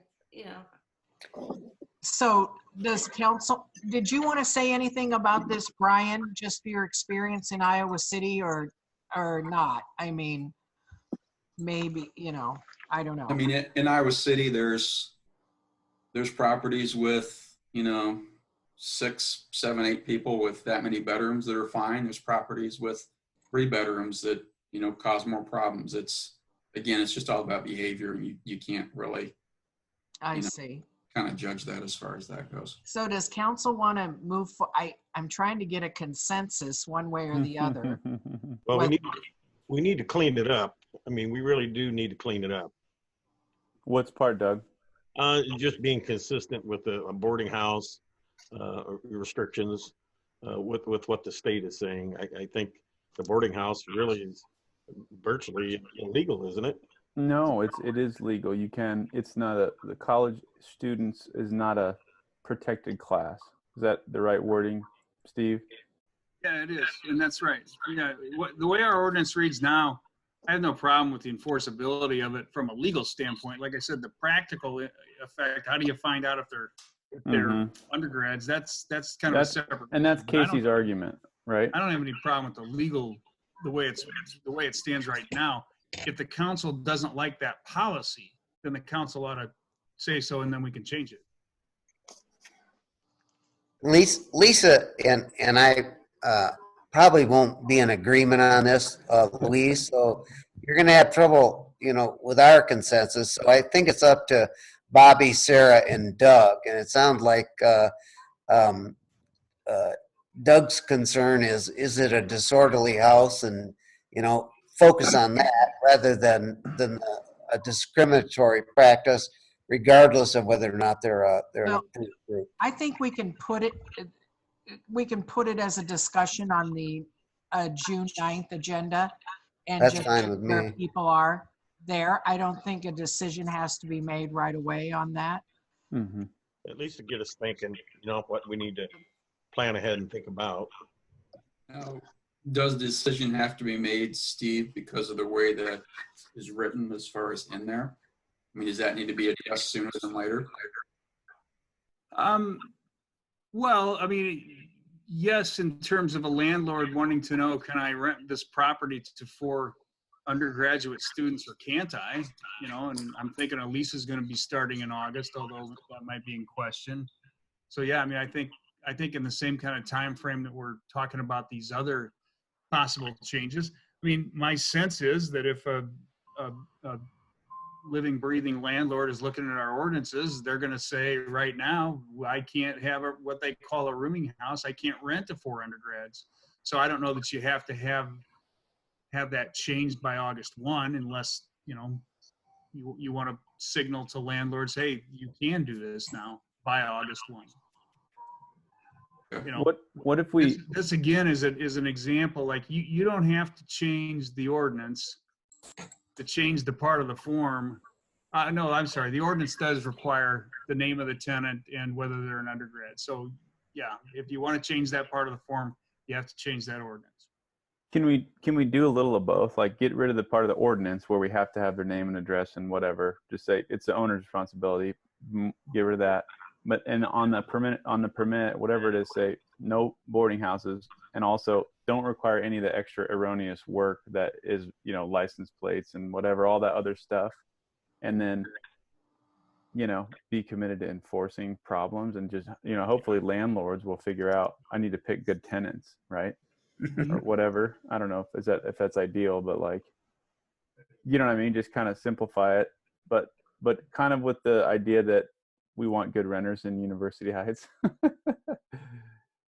Yeah, no, you can do that. You can not require those sorts of disclosures on the rental forms, but still have the law that says, you can't rent to more than 4 undergrads or 4 or more undergrads, and then it gets into issues that Chris and Brian are going to be better able to address than me, as a landlord in October when you're in the middle of the semester and they've rented to 4 undergrads, is that landlord going to say, I sure wish the forms would have said something about that, when we say, well, it's on our books, you just have to read the ordinances.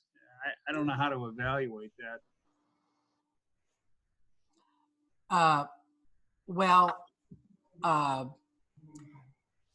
Can't we do a little of both? Was that the answer? Can we do a little bit of both? I mean, we got to keep moving on here. It's yeah, Louise, I think I can do with that issue kind of what I've done, or I've said I could do with these others, that give the council sort of some options.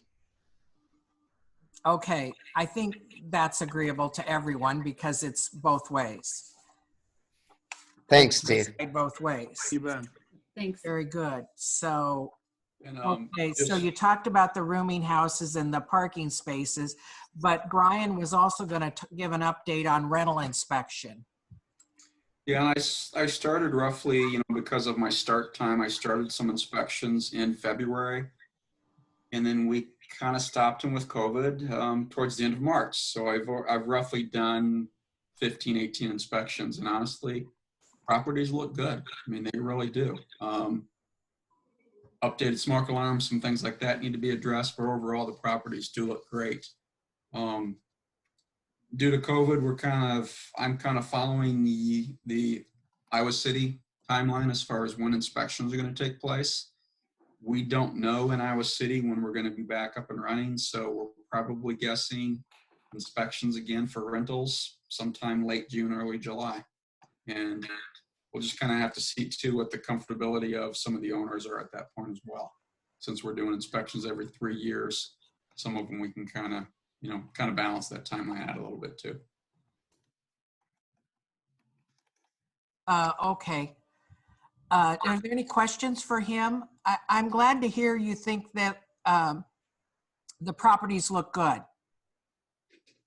Yeah, the properties are looking really good. I mean, I think so far since I've started, we've only had one issue that we're going to be addressing. Other than that, the properties overall look great. Okay. And at this point, are you hearing from some of them that they don't want to be inspected? I mean, are they concerned too? Are you hearing it both ways? Yes, I had some that we had set that I was going to reschedule, and they're kind of really wanting to see how things are progressing as far as with, situation with COVID and so forth. Some people just don't want to have anything to do with it until COVID's up, and then wait 30 days. So I've probably had a good half a dozen or so people just say, hey, I know you want to inspect our property, but I'm not comfortable having you do that yet. And so looking at, July or August at that point to do their inspections. Right. Are there any questions for Brian? Follow up? Okay, and I think, Steve, you have enough direction from council and listening to this discussion tonight to bring forward something June 9th. I guess if they can review it sooner, that'd be good. Okay, But yeah, I'll see if I can you're get it always out. timely with your reports. Okay. You get them out pretty promptly. You beat Okay, all yeah, of them. I'll do that. Okay, great. There was one other item that Casey wanted to discuss. Casey, can we defer this? Discuss UI home football game parking at residences with sidewalks and without sidewalks, or You did bet. want to talk about it a little bit? Well, I rode around University Heights with Troy, and Troy, correct me if I misstate it, but on one side of the street, for example, there's a sidewalk. On the other side of the street, there's no sidewalk. Sidewalks are pretty controversial, and those people are maintaining them, but during the 7 games a year, they can't use the sidewalks, they can't use the parking strips, but the guy across the street can use the whole thing right down to the edge of the driveway. And it's bad enough that the guy's got to maintain them for the whole year, but had insult to injury, seeing his neighbor across the street, use all that property. So I think it's kind of awkward sometimes, and you've got a truck parking over, and it's hard to get through. But I have mobility problems, and I've never had much of a problem getting through. But I think it's a little bit difficult to enforce, and we're talking just about game days, and we're talking about exempting Melrose Avenue, Sunset, Kozer, and George, and I think that's it, right, Troy? Those are the ones that are primarily used as routes in and out of the stadium, correct? Yeah, and we're thinking of it, I was thinking of it in terms of wheelchairs, and out of the national statistics, and I assume that it applies to University Heights, though I don't know that for a fact, but there are 3 wheelchairs per 1,000 people, per 100,000 people. And I doubt if all those wheelchairs are going to the games from University Heights. And if they are, then it seems to me they could park along Melrose or Sunset or somewhere where we can not have this this problem. Anyway, that was what came up in our discussion. So what's your proposal, Casey, that we allow parking on the sidewalks? Well, That, if not on the sidewalk, certainly the parking strips, so they can spread out their tables, and so people actually can have fun in University Heights. If it were up to me, I'd say, if your truck is hanging over the sidewalk, then they'll probably move it if they see a guy with a cane or a wheelchair or a baby carriage, and that. Again, that's only for 7 days a year that they'd be doing it, and they could be able to use the parking strip. That's what I hope I'm saying that articulately. Oh, I see. You're saying keep the sidewalk open, but they can use the city right-of-way parking strip. Well, that's a compromise that that looks good to me, Louise. I see. You're talking about only in certain places, so it's still not the same for everyone. And once again, there is a reason that we have these rules, ordinances, practices, whatever you want to call them. There's a reason for that. I used to park cars, and we have a sidewalk, and I don't see why you want to walk all these things back that previous councils, because I think there's way too much cabbage. Outcry about the way game days and rental properties. I don't want to talk over you, Lisa. So tell me. You're several councils in a row, as I said, in response to not just public input. There was some public outcry about some of this. I looked at that. Taken these steps, and now you want to undo it, and I'll just say I don't agree with it. So I looked at the ordinances. And I'd say about 2/3 of the ordinances have been amended or revoked or changed one way or another. And I think that that's the way a city is. I don't think that if we have an ordinance and it doesn't make any sense, it doesn't make any sense to me not to walk it back. And, I understand that that's the way it is with other councils, but like I say, we've got a new council, and, that's not the way I feel about it. And that's fine, but this council is going to own undoing good that several councils did in response to public. I'm not convinced that it's good. Well, that's. I don't find the reasons compelling, and I find my reasons in this case more compelling. That's why I'm convinced of them. Well, great, but you've lived here how long and been through how many? Listen, on my street, Lisa, and I'm tired of this. I'm tired of this idea that I don't understand. On my street, where I lived for 34 years, there were 7 houses, and 4 of them were rented. One was rented to Jean Robillard. One was rented to a schizophrenic. And I understand how this goes, and we parked cars on the streets during the football games, and it was never a problem. So that's great for your neighborhood, but I fully understand where you're coming from. My neighborhood was exactly equidistant from Kinnick Stadium as University Heights is now. So don't suggest that I don't understand. I don't think you do. I don't think you understand. Yeah, I don't think you think that anybody who doesn't live in your house doesn't understand.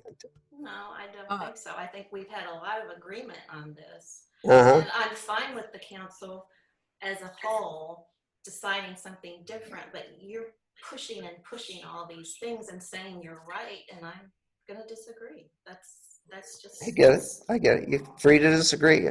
Does anyone else want to speak about this? Or anyway, you're introducing it tonight for discussion, and we can discuss it again later. I mean, it's 9 o'clock. I'm thinking we ought to keep moving on. And I'm fine with that, Louise. is that okay? Yep. Okay. So thanks, everyone. We'll go, and thank you, Brian, for joining us. I don't think you need to continue to be on. Thank you. Let me know if there's any questions. Okay. Community protection. And Troy, you sent around a police report today. You want to review some things with the council? Sure, I'll touch on a few things relatively quickly. Can you all hear me? You were a little quiet at the beginning, but then when you said, "Can you hear me?" it was loud enough. Okay. Steve Cool was exactly right on a few points. The current budget year does show an expenditure for probably just under 300 hours of officer time, of officer overtime. That is being billed back to University of Iowa. We've already just completed billing for April for, I think it was 143 hours. And there'll be a similar number, it might not be exact, but a similar number for May. So we will see some of that come back to us. As far as expected, I guess, assets or money coming into the city, we right now, the police department are in a large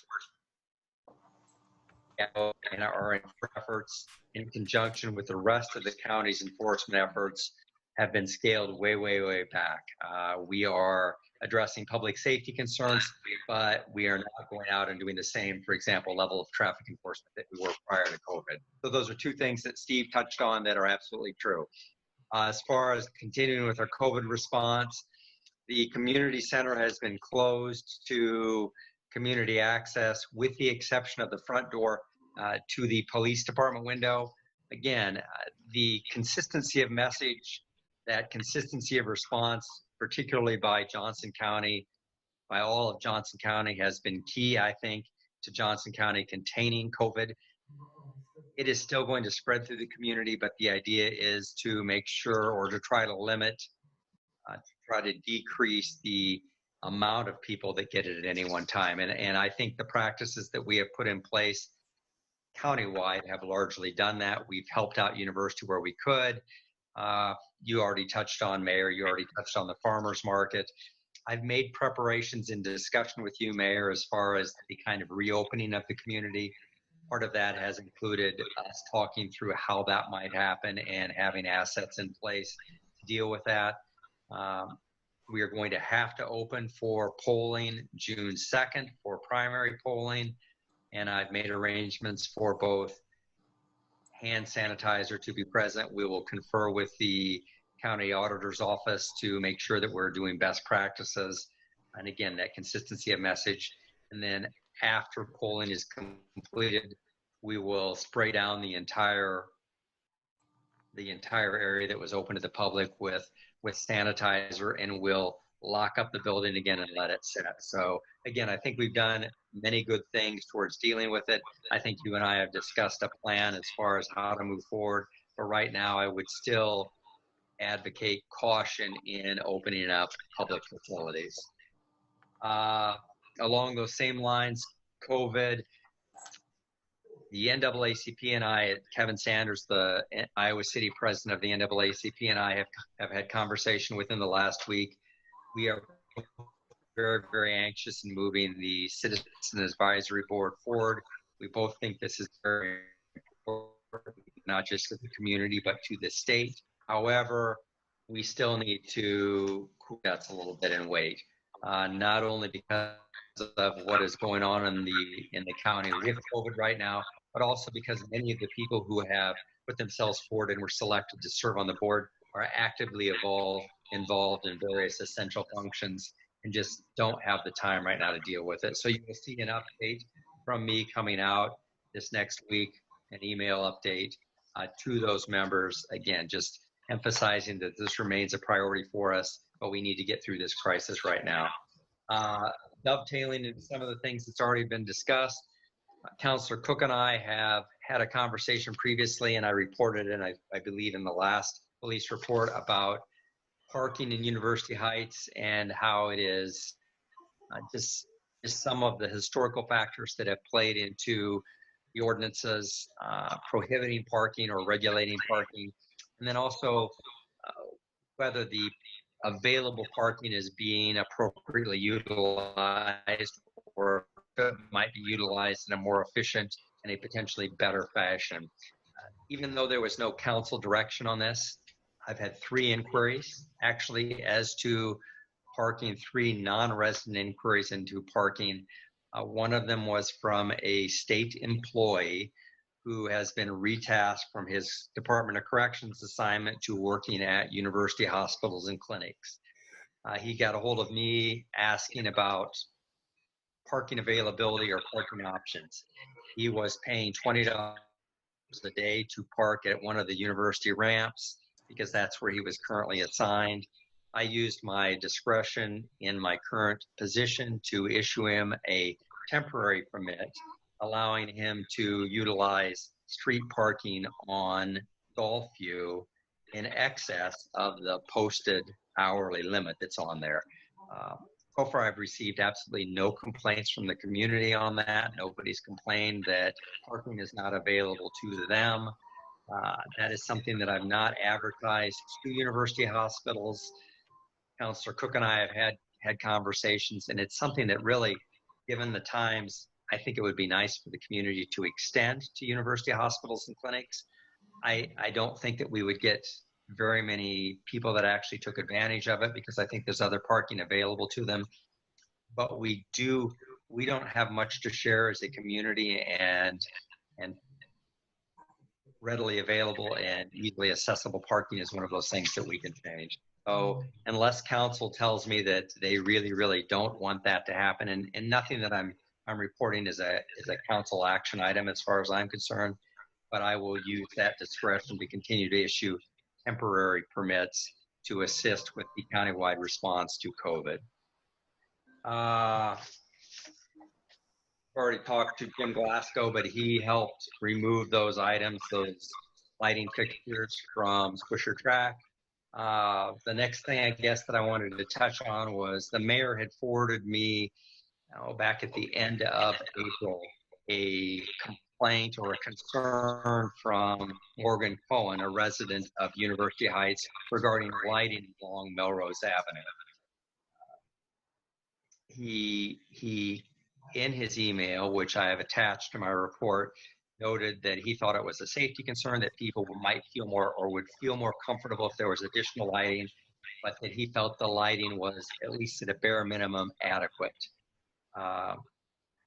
He speculated that there would be an increase in crime because of COVID, and he also noted that that was a high use area during tailgating for those 7 football games a year. I responded to Morgan. I believe personally that his concerns about COVID-related crime are unfounded, at least locally.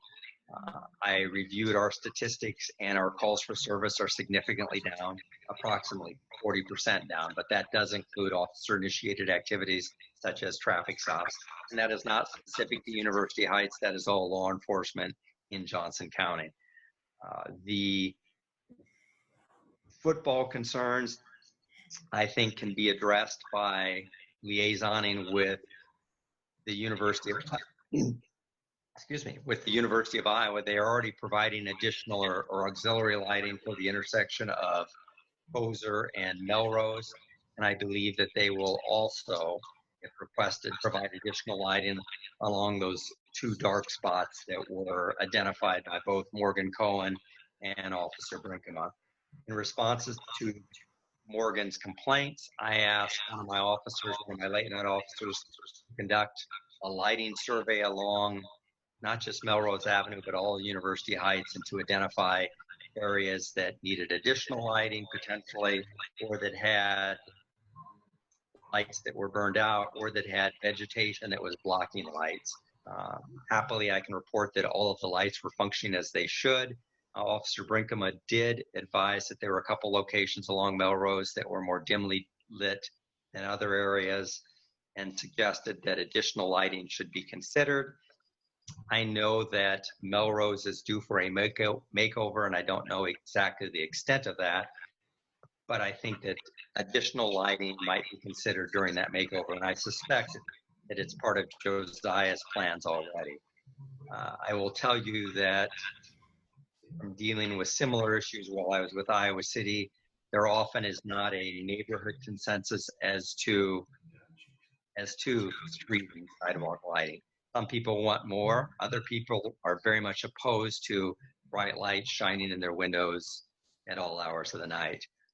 But I will leave that to Josiah. And I mean, again, I'm not asking for council action, but I want them to be aware of both the complaint and the results of the lighting and safety survey, which I have attached. Doug, I would point out to you that some of the issues that were identified, or potential issues that were identified, had to do with vegetation, specifically with trees covering either signs or lights, or obscuring the line of vision and creating safety concerns. I will deal with Russ Boyer on some of those and see if we can't relocate some of the signs that were noted. But I would suggest that maybe you or your designee maybe go out and review some of those public right-of-way trees and vegetation to see if they do need to be trimmed back. Swisher track, that was brought up as far as the accessibility to both pedestrians and cyclists. That kind of ties in with one of my final points, and that is that I would like to expand what I started doing this last year and put my officers out more on foot or bike patrol. This is particularly appealing to both Officer Brinkema, who's a late night officer, and Officer Akers, who's a day patrol officer. They enjoy biking. They enjoy getting out and interacting with the community. To that extent, I'm reviewing my current fiscal year budget to see if I might update our bikes. I don't know if all of you know Chris Akers, but he stands probably 6'4", 6'5", and Brian, on the other hand, is maybe 5'8" or 5'9". So they really can't share a bike. But I'd like to update the equipment that's available to us and put our officers out there, even when we are being more reactive now as opposed to proactive. We can do that in such a way that it's not endangering the community, it's not endangering the officers. It's more reassuring. We're a non-traditional police department, whether we're talking about rental issues or patrolling the Swisher track or just being visible. If we can't do community policing better than any other agency in the area, then we're not doing something right.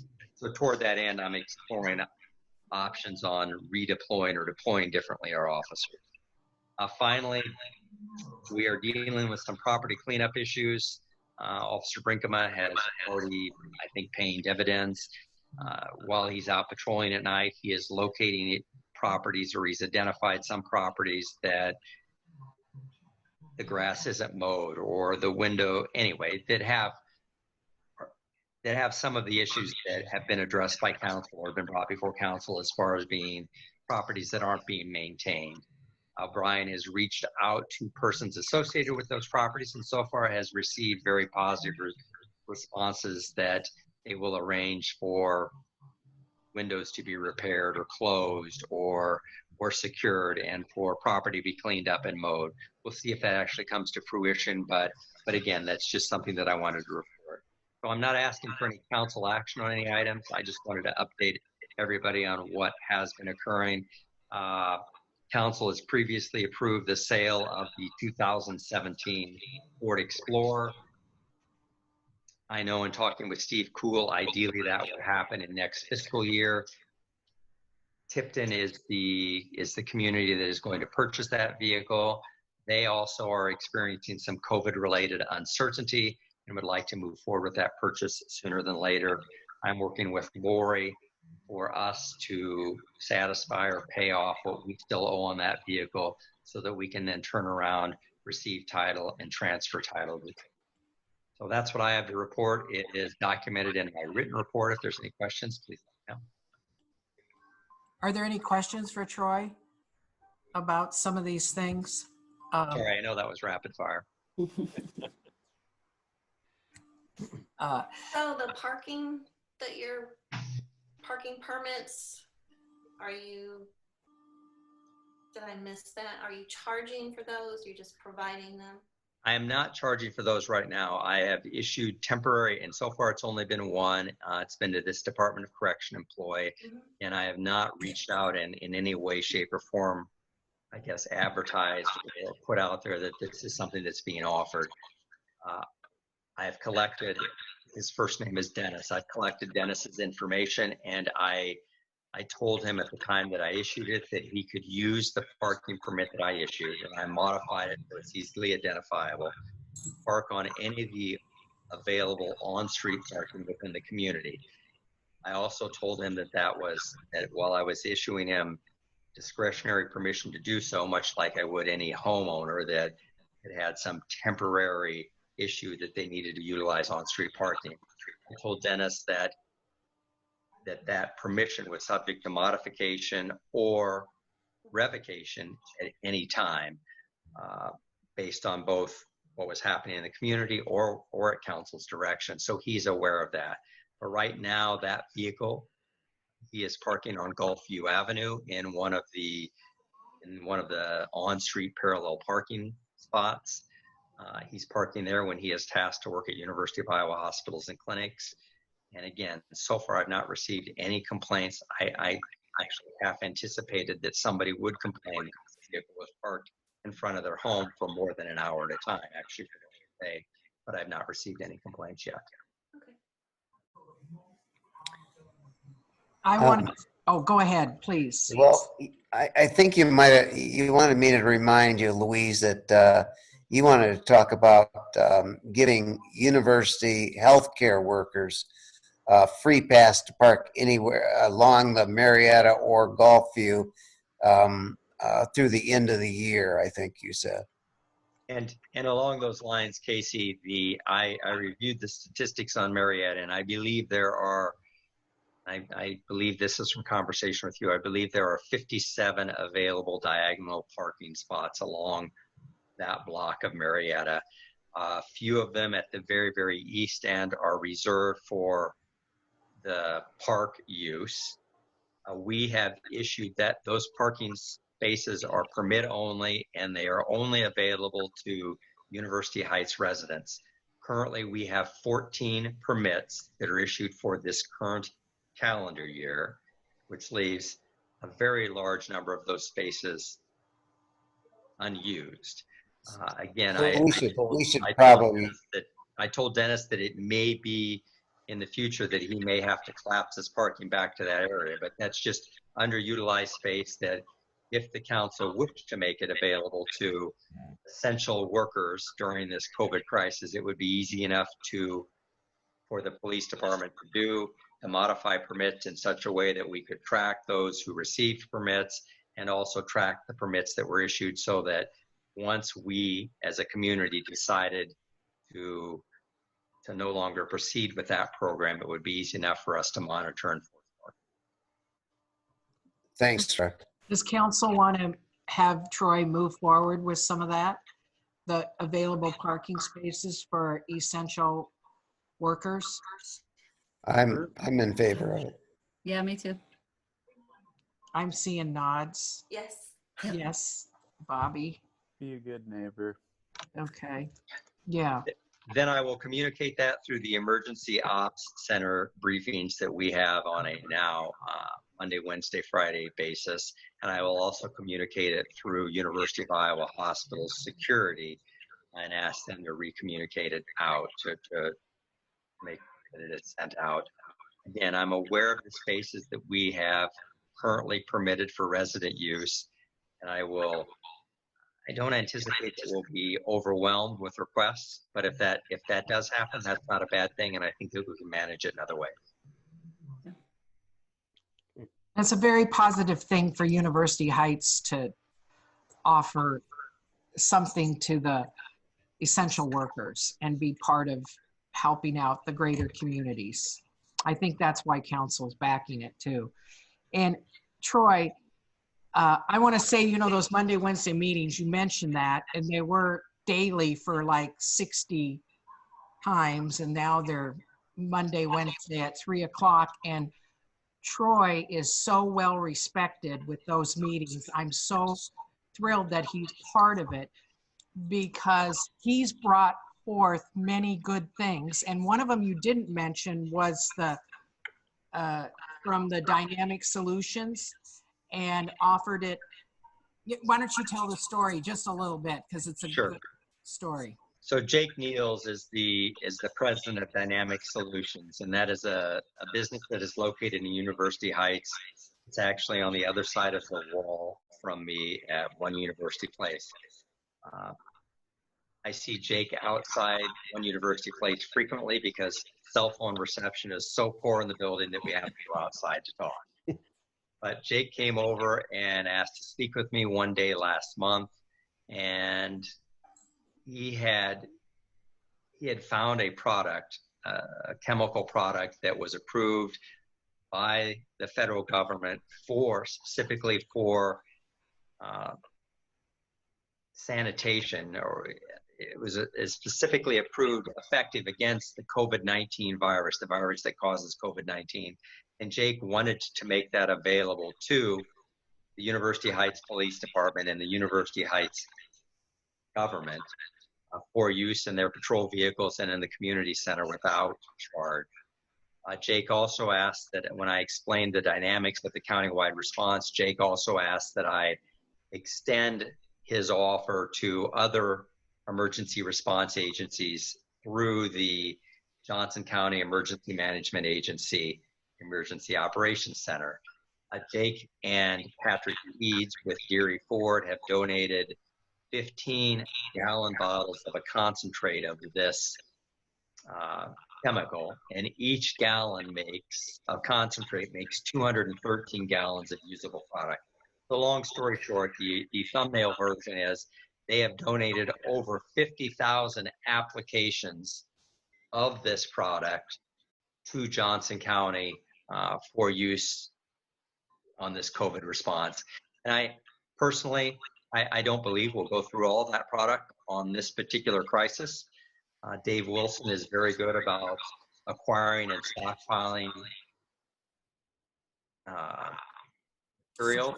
So I believe that we'll be able to put some of this away for the next crisis, whether it's 2 months from now, or whether it's next fall, or whether it's a year from now. So kudos to Jake Niels, kudos to Dave Wilson for spearheading or at least organizing, coordinating the countywide response. Kudos to University Heights for, despite being the tiniest player in this picture, to taking an active role and getting assets. So and the mayor is right. We took part in daily briefings. Those have been scaled back now to where they're Monday, Wednesday, Friday for most of the larger group. The University Heights Police Department is still considered one of the essential functions, so we still take part daily in these briefings. But we're in a good place because of it. We as a community, we as a county, and while I don't have the staff to delegate to it, it's a good thing. We're in a really, really good place.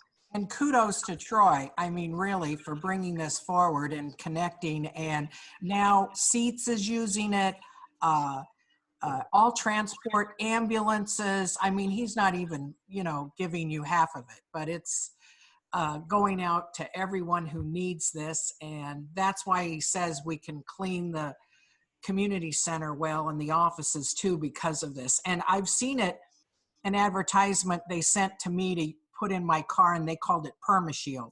But anyway, it's a similar thing like that.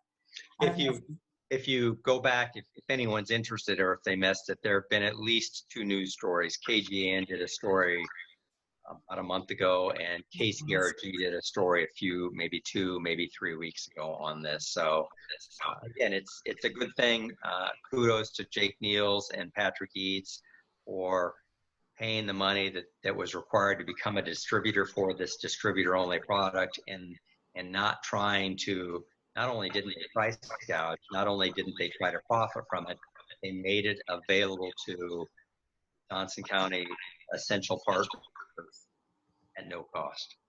Yeah, well, thank you too, Troy, because there was a big expense in licensing, Yes. from what I read too, and that he covered that Yes. for the greater community. We hear these stories of different people coming forward, different agencies coming forward, you know, helping the greater community. Are there any other questions or comments to Troy? Thank you. Bobby, did you want to add anything? Well, I would like to request that I go before Troy next time, because his reports are so thorough and detailed. Yes. Everybody fall asleep during my process. No, it's just you got so much phenomenal detail, and if I went into, you would fall asleep if I went into that kind of detail with my report. I mean, we heard the bulk of the financial updates with amending the budget at the beginning, but overall, you know, we're trying to keep an eye on the impact of, you know, this thing from a COVID-19 standpoint and how that's going to affect us. Property tax implications will be delayed. That's the way I understand it, kind of a delayed. You know, the timing of that is well, if it is going to impact us, it'll be down the road, unlike the road use tax, which is affecting us now. You know, we've got some money in the bank. We're in a pretty good spot, so no crazy, you know, nothing major, I guess, right now to report there, but we're continuing to monitor it, and you know, Steve Cool's doing a great job keeping us abreast of all the implications because of this thing. So that's about it, really. Thank you, Bobby. Any questions for Bobby? Okay, we'll go to e-government, and you sent a real nice detailed report with color pictures. Would you help me next time in making mine better? And I gotta say too, I know I'm not even letting you talk, Lisa, but every single time I say, let's add something to the website, or she calls me really first and says, you wanna add something to the website. How many add-ins did you say you had? Well, that number, and I wondered if anybody would actually note it. And I guess you win the prize, Mayor Fromm. Well, I just spoke first. It's just 324 actions or modifications. So it can be a big thing, or it can be some little things. It's just kind of an interesting number that if you compare the months, you can see. But yeah, 324 actions or modifications on the website in April. Can I just take a minute and say good things about Lisa, because we've been disagreeing on everything else? You can't. It may be too late, but I have to say that I was on that website and it is so fast and so intuitive. I was able to check out the ordinances and the stuff that she sent me, and that website is wonderful. So good work, Lisa. Thank you. Well, thank you. It's Civic Plus. So. Are there any questions for Lisa? Okay, we'll go to announcements. Any announcements by anyone? Is there any objection to adjournment? Hearing none, the meeting's adjourned by unanimous consent. Thanks, everyone. The next meeting will be May 19th to discuss the Finkbein project at 7 p.m. See you all then. Thanks again, Sarah, for being our IT person. And Steve Ballard, were you going to send out something on that beforehand, or like the? Yeah, the 19th meeting. Yeah. Yes. Very good. Thank you. Thanks, everyone. Bye, everyone. Good night. Bye. Thanks. Bye. Take care.